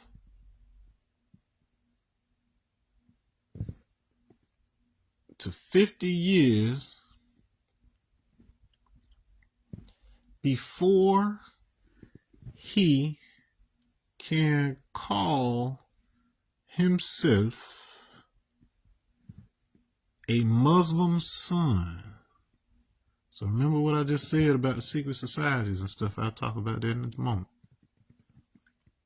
And he must add a sword to the upper part of the holy and greatest universe, because I'm about to tell y'all one of the biggest secrets. The greatest universe flag of Islam. All right, so before I start breaking it down, let me give you the given answer. So the given answer is that it's so that he could clean himself up. A Muslim does not love the devil no matter how long he studies. After devoting himself from 35 to 50 years of trying to learn and do like the original man, he could come and do trading among us, and we would not kill him as quick as we would the other devils. That is, those who have not gone under this study. After he has gone through with this labor from 35 to 50 years, we permit him to wear our holy flag, which is the sun, moon, and star. He must add the sword on the upper part. The sword is the emblem of justice, and it was used by the original man in Muhammad's time. Thus, it was placed on the upper part of the flag so that the devil could always see it. So he will keep in mind that anytime he reveals the secrets, his head would be taken off by the sword. We give him this chance so that he could clean himself up. The holy flag of Islam is the greatest and only flag known. The universe is everything, sun, moon, and stars. They are planets. Planets are something that is grown or made from the beginning. And holy is something that has not been diluted, mixed, or tampered with in any form. All right, so that's the on-paper version of this. Let me go ahead and break some stuff down for you. All right, so 35, we talked about that with regards to that strange number that was given in the 1 to 10 with respect to Buddhism. So 35 is understanding power. So it's not necessarily saying that you got to study a whole 35 years. It's talking about, do you understand that power is the truth? There's power in the truth, not in secrets. All right. And the truth is the power to resurrect the mentally dead from their awareness. Stop teaching people about physical reincarnation, because you ain't trying to. It's like you could come back here, but resurrecting from the dead back into the same body, the same flesh, is attachment to this physical. It's a fear of death that powers it. If you realize that you have an eternal essence, you ain't worried about what's next. You take your rest and refresh. And in 50 years, there's power. Add a cipher. So once you understand power, now your power can add a cipher, which is a person, place, thing. A circle consisting of 360 degrees. A cycle of life. So instead of you trying to stay alive forever, you create the circumstances necessary to be able to come back. How do I know that that's what they're talking about? That's because it's explicitly said here. It describes, when it's talking about planets here, we're talking about sun, moon, and star. All right, so sun, moon, star a man, woman, and child right off rip. And so planet comes from a word meaning to wander. So in the spiritual traditions, a wanderer is an ascended soul. So you had two types of ascensions. So in the case of Iblis, he was a jinn that was ascended to an angelic level, but then he rebelled when God told him to bow to Adam, which was telling him, is really describing, saying, well, you got to incarnate into the flesh. He said no, and so he became an evil spirit instead. So he became a devil. Okay, so when you choose not to incarnate, you could cause some chaos from the other side. Now, it's said in the Law of One that Jesus was actually a wanderer who was of the fourth, like the high level of fourth density. So he was all focused on love. And instead of moving on to the wisdom of fifth density, he chose to reincarnate here again so that he could, so that he could teach and, spread love and so on and so forth. But the way that he ended up going about it, had he moved on to fifth density, he would have understood that he didn't need to martyr himself necessarily or whatever, because what ended up happening is that he left his teachings unclarified, unexplained. And so it was left up to the people who were left behind to figure it out. And you see how much of a mess we've made with that ever since. But that was also part of the trial. We had to go through that. And so this is where we get into this concept of the study. Now, the next thing I want to address within this degree is that it says, let me go back. All right, so it says, so they can clean themselves up. So he's got the wrong understanding. So when we talk about cleaning yourself up, we mean getting clarity. And it says a Muslim does not love the devil no matter how long he studies. So one of the first things that was emphasized to me is that we are not Muslims. We're 5%ers. If you're a Muslim, you're a Muslim. Muslim means submission to God. We don't submit to anything because we recognize that we are God. Jiva is Shiva. But a 5%er in general includes gods and earths as well as Muslims and Muslim sons. And you heard that, so in the question, it even says that after they do this study, they can call themselves a Muslim son. That is a Shriner. So a Shriner is essentially a devil who puts himself on certain restrictions, something like what you would expect with Buddhism, detaching himself from his material lust for long enough for him to have civilized. So it's not a problem against having things and and all of that. The problem is you're too thirsty for it. You're entirely too thirsty.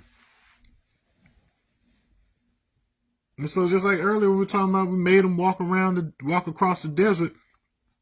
That degree and this degree are describing one of the rituals that actually takes place when you're a Freemason, where you simulate the walking across the desert or walking on the hot coals. So that shows you that those teachings, that whole concept of it is actually derived from an older concept, which is connected in a lot of ways to the Templars because it was something that we taught them. But it's from an older tradition, an even older tradition, because we are love, because love is the highest elevation of understanding. Love and understanding are one quality and not two separate things. Peace is supreme understanding for the benefit of the whole. Therefore, we do not let somebody outside of ourselves dictate the fact that we love. But how we love is through our wisdom to produce an understanding. And our wisdom is what reveals the hell that we must go through to be right. So whereas the wisdom is a metaphor for the woman, it's also our ways, actions, and our words. So the significance of Jacob, who's, that's where we get the name Jacob, the significance of Jacob wrestling with Peniel, whose name basically means to face God or the face of God, which we've also associated with the space of God, the crown of God, like aspects of yourself, the part that you aren't aware of until you're made aware of it. After that, he became Israel. He was Israel. Not a place. You can name a place after him, but he was Israel, which is a phase. It's a state. So it's the state of Jacob having confronted this part of himself and then emerging on the other side with the, all that comes along with that. He prevailed is what is the other meaning of that word. But he had to wrestle with God. God is that which is invoked. So you called this upon yourself. Now you got to deal with it. You allowed yourself into devilishment, so now you gotta wrestle with it. You gotta learn to forgive yourself. You gotta learn to love yourself. You can't love anybody else till you love yourself. And if all people come from us, what are you to hate your children? Yeah, they bad, they misbehave, they treat their parents like shit. But don't let anybody else dictate your love. That don't mean you bow down to them or kowtow to them. You don't even necessarily need to do it for them. You just love because it's who you are. So you have to become that. You have to become peace before you see peace. Salemite. All right. Let's see. So then, okay. So this is what I definitely want. This is exactly what I want to show you. So, all right. So we talked about the sun, moon, and star, which are directly associated with our universal flag, of course. And we talk about how he must add the sword on the upper part. Now, let me show you something. Okay, let's see. Shriner. I believe that was there. Yeah. All right. So look at the Shriner flag. So a couple things you'll notice right up top. They got the sword over this white man's head. And then it's got the crescent moon upside down. So instead of the horns pointing upward, like a bull, they're pointed downward. Then you have the star at the bottom. So that's what they're talking about. Muslim sons as Shriners. Now, there is one thing I want you to pay attention to. I don't know if I can get a... Let me see. Moon. Let me see if I can find it. So in 2001, A Space Odyssey, your boy Kubrick is hitting you with shots that straight show you the whole Shriner flag and everything else. It's the black obelisk giving the monkeys like knowledge, and then you fast forward to the future where IBM is involved with this space program, and IBM was heavily involved with the Nazis and their data collection back in World War II. Like Kubrick was putting you on game. If I can find this one picture now, and then that shuttle when it's docking, there's a shot. Oh, hold on. Okay, to some degree you can kind of see here. So right here they wanted to show you the moon turn upward like the horns of the bull, and then you got the sun come up under. So that is the orientation that is associated with us. So he keeps on giving you that bull horns upward. Now, if I could find And see, and there's the downward one. So pay attention to those scenes. Wherever you have the downward crescent, it's talking about Shriners. And then you got the upward one. That's the alternative. All right, now I also want to see if I can find shit. Let me see docking. Let's see if I can get that one scene where the ship is docking. Let's see. This particular one. I don't know. I can't even think of how to describe it right this second. But anyway, so it's like it's like kind of early on when they get to the moon, the little ship that I showed you, it's like it docks like it's this scene, but it's a particular. Can you see it there? There's a better shot of it. All right, so what I'm describing is, all right, so pay attention to the shape of this dock right here. And then when this comes down, notice that the little ship itself, it looks like it has eyes in the mouth, like it looks like a little face. So it's a certain way that they shoot it to where it's like a little face in the middle of this in that shape. So keep that in mind. All right, keep that. Do I have some more? Looks like they got some alternate shots right here. Let me see.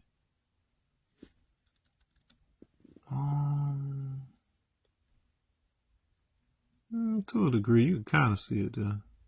It's kind of built this world together with the handling, the explanations. You can kind of see it.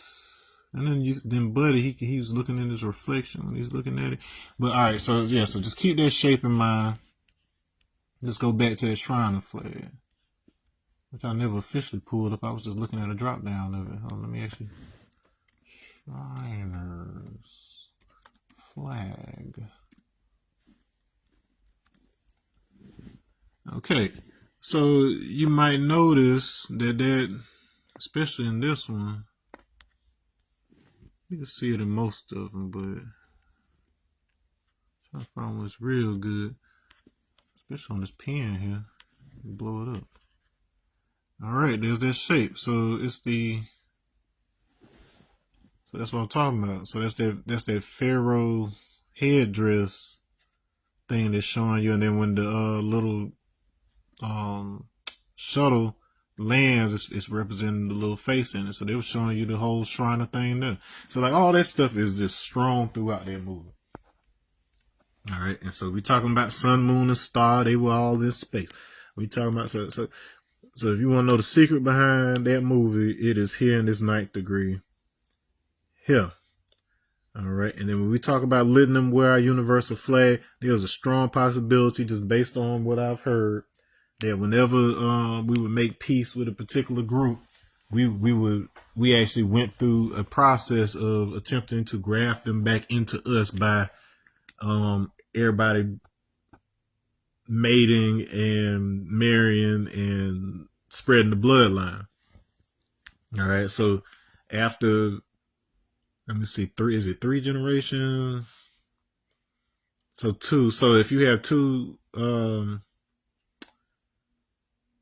right, so if you white and then you have a black spouse, and then your child has a black baby mama, black baby daddy, their child would essentially be considered original again. So whatever genetic switch happens, it happens after that 3rd generation. That's just what they say. That's how the seed science, as they call it. All right, so let's move on to number 10.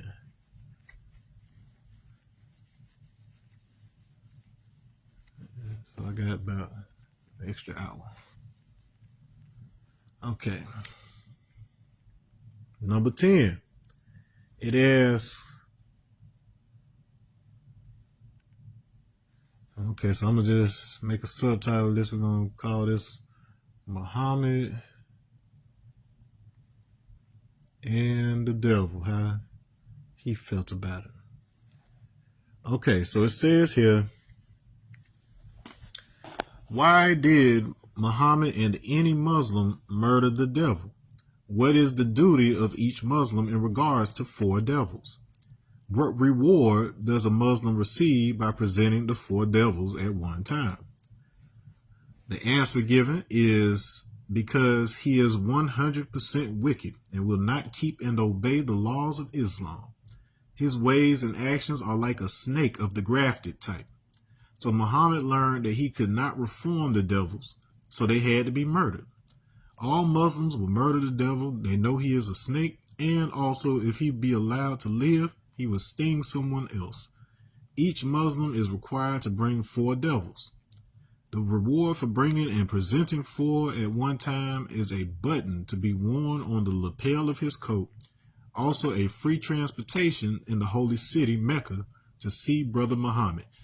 Now, this was one of the most misunderstood degrees that Elijah Muhammad taught, because he said this and people actually ran out and killed 4 white people and brought back heads to the mosque. And he had to further explain what was really being talked about. Okay, so once again, we are not Muslims, first and foremost. So this ain't got nothing to do with us in that regard. But at the same time, you have to understand the concept of devil as a mind state.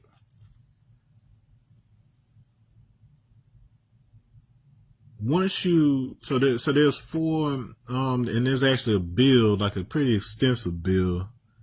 I forget the brother who did it regarding what the 4 devil heads are, but then you'll see this as a common concept in Hinduism in particular, where the creator Brahma, he's different from, so Vishnu and Shiva are often depicted as either black or blue. And then you have this red man, Brahma, who has these 4 heads. And he had a 5th one on top, but then Shiva cut him off. So this is actually a description of the mastering of the elements. So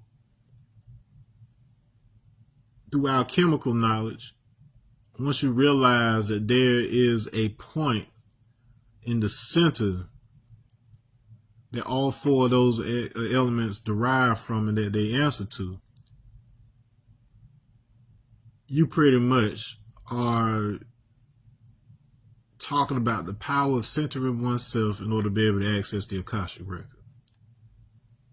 to be able to interface with the beyond. So this whole idea of being transported to see Muhammad's in the heavens.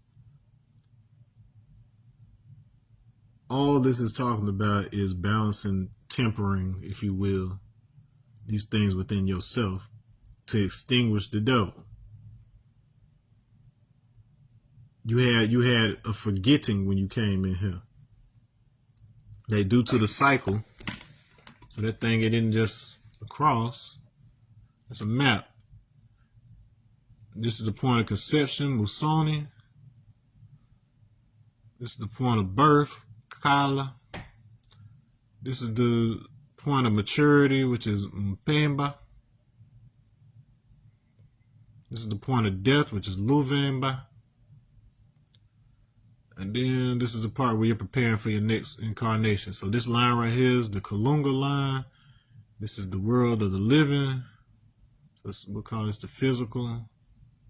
And we'll call this the spiritual world.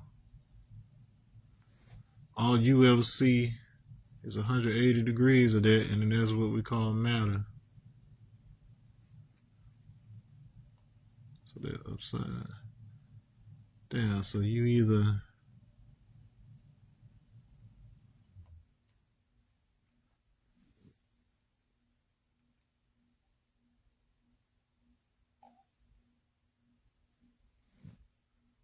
matter, spirit. Which one you gonna choose? You gonna go clockwise? Or you gonna go counterclockwise like you're supposed to? You trying to go backwards? You trying to go against the grain if you're trying to hold on too tightly to this incarnation? Because if you do things right, This will be the last change you have to make. All right. Yeah. All right. So once you, the point is, instead of you going round and round in a circle, if you realize that this is actually three-dimensional,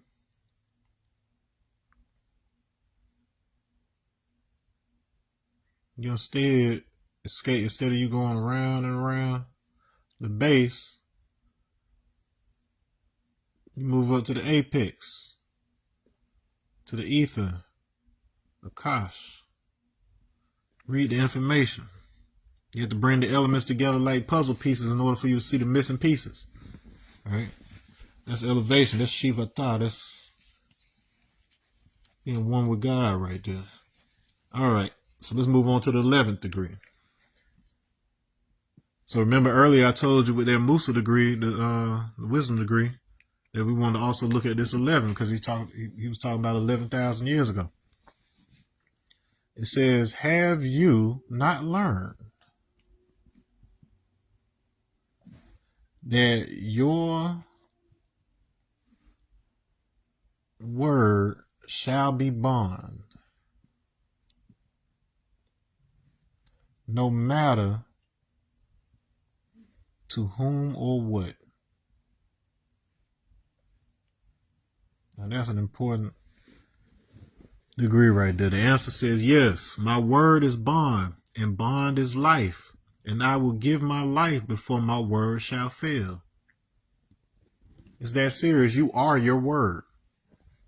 When you give your word, it's your responsibility to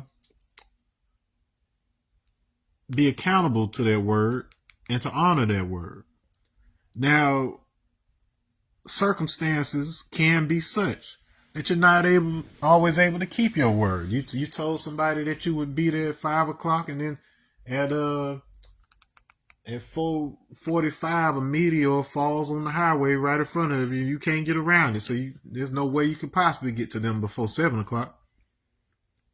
Well, when you honor your word means you give that person a call, and instead of you simply apologizing for not being there, you find a way to honor your word and be there. You say, hey, I gave my word that I would be there at 5 o'clock. I'm unable to do so. I'm updating my word. I'll give you my word that I'll be there by 7:30. If 7:30 comes, the circumstances are such that the meteor is still in your way or whatever else, you call and you honor that word, but you complete on that word. All too often, what happens is we don't realize that when we give our word to something, we're creating a reality. Because the second that we say it to somebody else, we're now on the hook for something. We've created a reality in their head. If I tell my mother that I'm going to be at over her house for dinner at 5, and she spends all day buying the ingredients, cooking the ingredients, preparing it, and then come 5 o'clock, you say, oh, I ain't coming. You change her whole day. You change her whole reality. That moment of having dinner with you at 5 o'clock was preceded by all the things that needed to be prepared in order for you to have that dinner at 5 o'clock. So the second that you gave your word to it, you changed reality. If you don't fulfill on that reality, it makes it less likely that your mom is going to trust your word next time you say that you're going to come for dinner. So all those times that we let ourselves off the hook for our word in everyday living, there's no laws against it. And oftentimes it's so socially acceptable that nobody's going to call you out for it. But if you're somebody that is playing for something big, if you're somebody who's trying to live a big life, if you're somebody that's trying to make something happen that has never happened before, or trying to affect transformation in your community or society as a whole, you have to get into the mindset where your word is impeccable, where you do everything that is expected once you give that word, nobody's binding you to anything. You're the one who gave your word.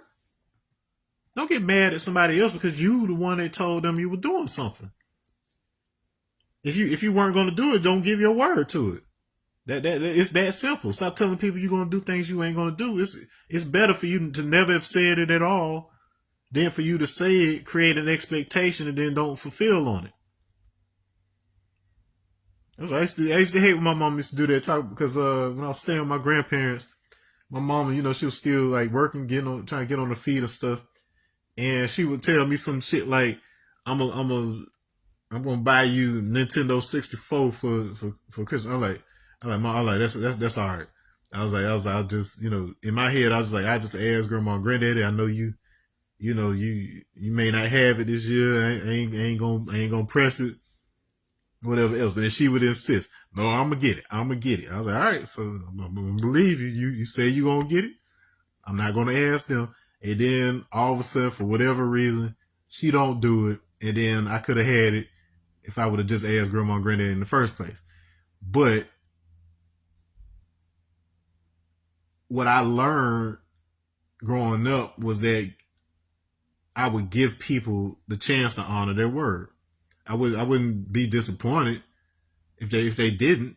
Like I'm not hanging on your word or whatever, but I understand that for that person, they have to come to the realization of what the impact is of not keeping your word. Like, yeah, I'm cool, but what about the next person? Then the next person. What about your job? You get fired for not doing what you said you were going to do at a job. So get like that in the rest of your life. Where your word is as good as gold. I love giving the example of Jizza, like where he never signed a contract with RZA. He gave his word. He said I don't need a contract. My word is bond. And then to this day, all these years later, decades later, he has not broken his word. Like what he said he was going to do, that's exactly what he did. Yeah, that's a hell of an example of a person that don't need a nuclear warhead pointed at him, don't need somebody forcing him to do something. He said he was going to do it, and that was enough for him to be bound to his word. Simple as that. If there's something that needs to be discussed about it or renegotiated, he comes to his cousin. They have that conversation. But case in point, you are your word. Without your word, you might as well be nothing. All I got in this world is my word and my balls. You know how much y'all love Scarface. All right, number 12. All right, so the last 3 degrees here, it gets a little bit more into actual structure of Nation of Islam itself. But there's some jewels embedded in it if you pay attention. All right, so 12, it asks, what is the meaning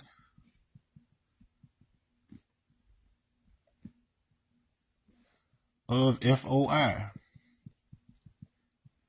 Okay, so answer, the fruit of Islam, the name given to the military training of the men that belong to Islam in North America.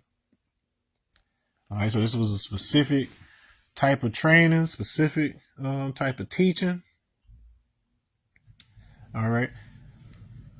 Islam is mathematics. The fruit is the Hebrews Ephra. So the Ephraim, who are represented by the ox bull. All right, and then that ox bull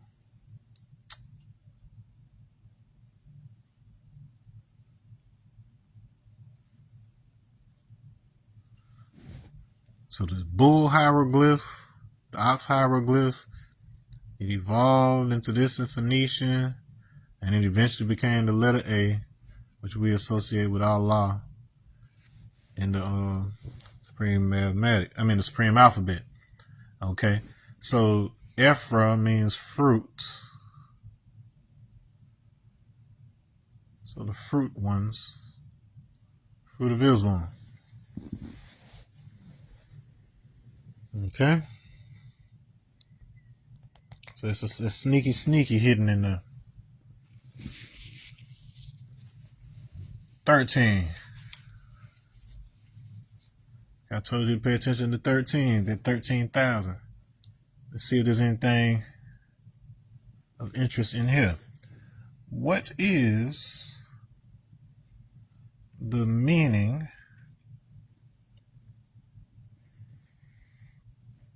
of lieutenant and captain? Okay, so it's captain and lieutenant. Lieutenant and captain. The duty of the captain is to give orders to the lieutenant, and the lieutenant's duty is to teach the private soldiers and also train them.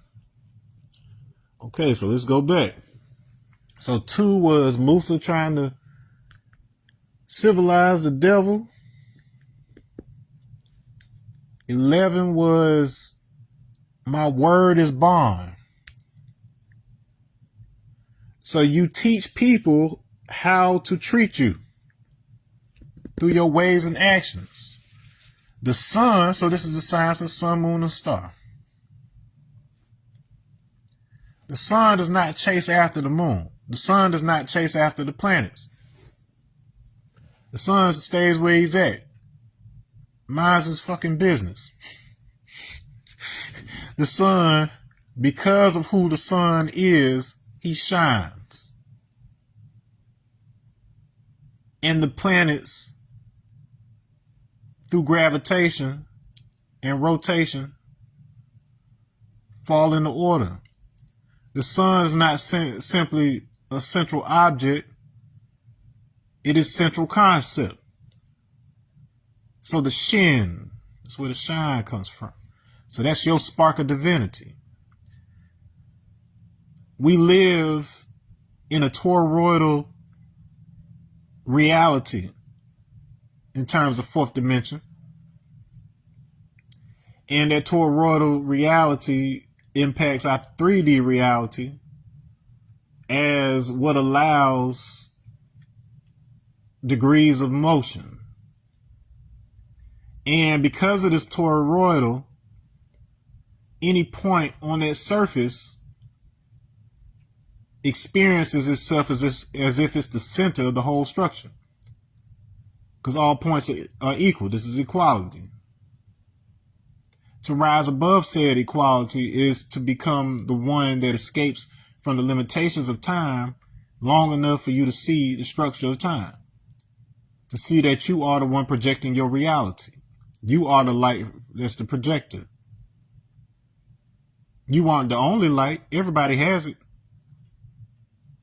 There's oneness, but it's all of you. You are all installed with the same software. Is the point. It's holographic. The sun don't chase it doesn't chase the planet. It don't chase the moon. But the moon is tied to the earth. And the earth is represented by the crescent. So that's the phases. And the star, which is the child. So there's a purpose. The son leads by example. So the father leads by example.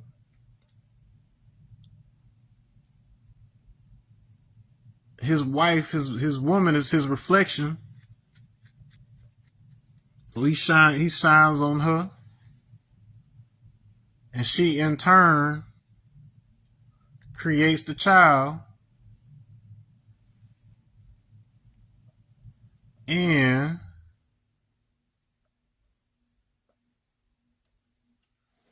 that child, by looking at the mother, can tell what they get from her versus what they get from the father. The child is like a mediator. It shouldn't be their job to mediate between parents because y'all got to have sense yourself. But out of the mouths of babes comes wisdom, they say. Because you don't have those filters and those preferences and all that stuff yet. And so because that child is 100% you and 100% them, you can see everything. It absorbs everything.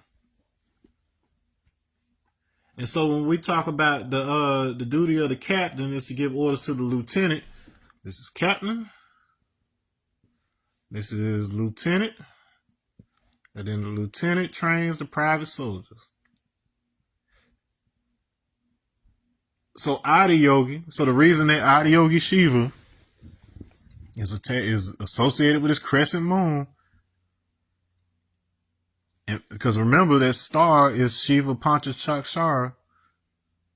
So this represents Shiva, this represents that crescent moon on his head, is because Adiyogi means, well, it's really Adi Guru, but Adiyogi. So he's the first one to recognize that he's one with God. But then once he decided to teach those sages, those 7 sages, he became Adi Guru. Okay, so, and that means first teacher. We always teach that the child's first teacher is their mother. So we have to make sure our women have everything that they need. That's why we do what we do. You have to make sure they have what they need in order to be a good example for the child. So it was never about keeping women from doing this or having that type of job like the devil's put in people's head. It was because we understood that the woman had the most important job of all, because she can give birth to life. We can't do that. There's a certain type of intuition, a certain type of raw, unfiltered gathering of information that she has. You'll notice that women, like when they're not, like everybody has a capacity to be like this, but you'll observe more often where a woman can pretty much act without having to think about it too much. It's just, let's do it. Or depending on what's going on with her emotions, she can act on those emotions immediately. Now, the significance there is that as men, we have to learn how to become present to our emotions in the first place.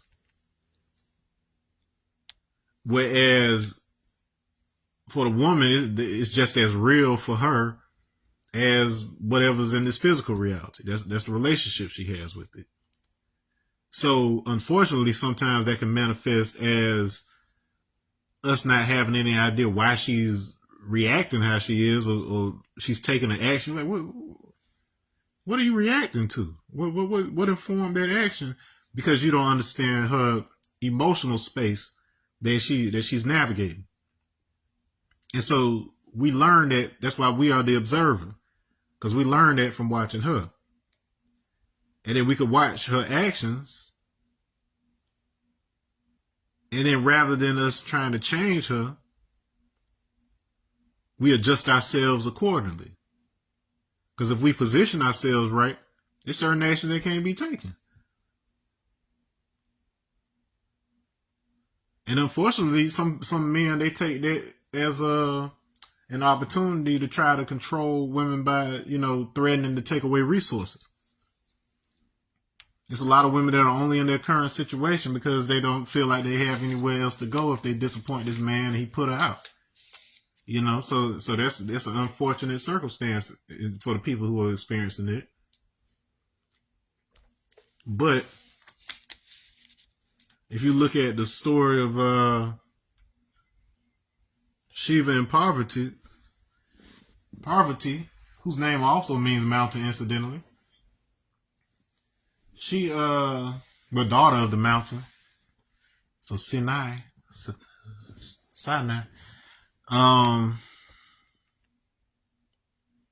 Daughter of Sin. So Sinai. So basically, Parvati is basically Inanna. Anyways, in that story, Parvati, her whole purpose is to not to tame the wild Shiva, but it's more like because he has her to love and to love him, it causes him to stop being so careless. Like eventually, I'll put it this way: the relationship between Goku and Chi Chi on Dragon Ball Z, that's pretty much based on the relationship between Shiva and Parvati.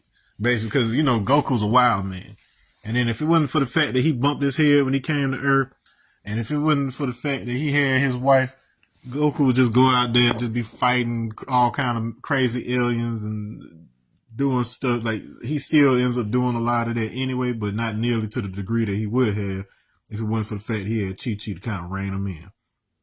Or you could also apply that to Bulma and Vegeta, because Vegeta calmed down a whole lot after he had children with Bulma. All right. So the final degree, before I let y'all go,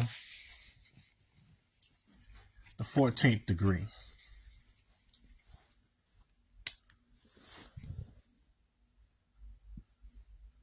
It is, what is the meaning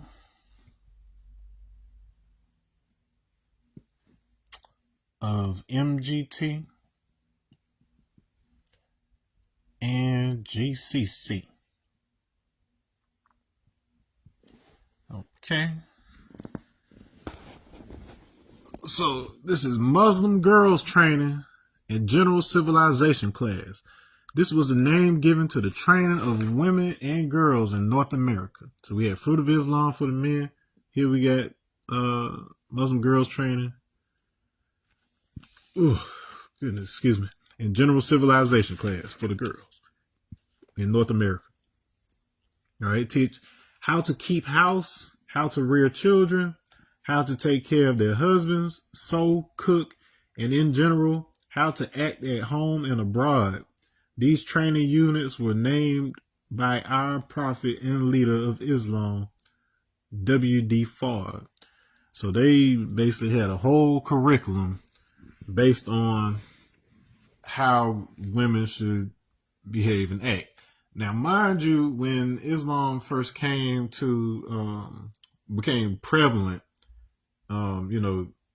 post slavery in the U.S., it was mostly run by women. Like, most of the prominent leaders were the women. Now, you had two movements, of course, that came along. You had the Moorish Science Temple,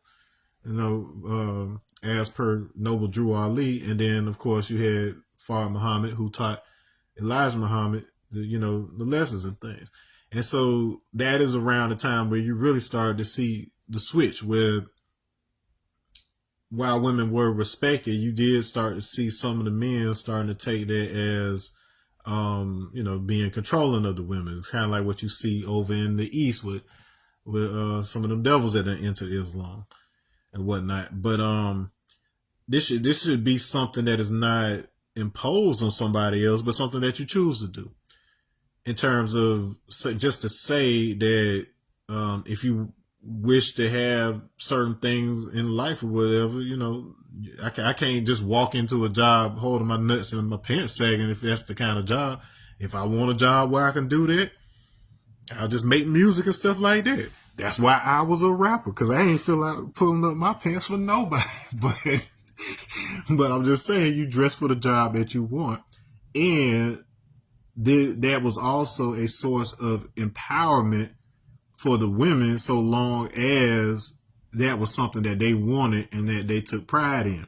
In fact, in lots of Muslim countries, or whatever, whereas over here in the West, we look at it like, oh, they're oppressing them women and making them do it. Now, there are places that do have actual laws and they actually persecute women. But there are several where the women make that choice for themselves. They're like, I don't want my behind hanging out, so I'm covering up when I go out. I only want my man to see these goodies. Or so there's women who want to learn how to cook, even if it's just so they can cook for themselves or whatever. So there's nothing inherently divisive about these things themselves. The problem comes when it's somebody forcing you, especially when it's a man forcing you to learn to do those things. But you'll find that when it's done right, those women, they are vocal and they are just as involved in running the household and things of that nature. I guess it's we did things differently once upon a time. But that's all the degrees. That's the 1 to 14. So when I get a chance, I think I'm gonna break down. I don't know how I want to break down. I don't know if I want to break it down into 2 parts or maybe 4 parts to do the 1 to 40. But that is the biggest section, and I will decide by tomorrow how I want to break that up. But all right, y'all. I'll catch you next time. Peace.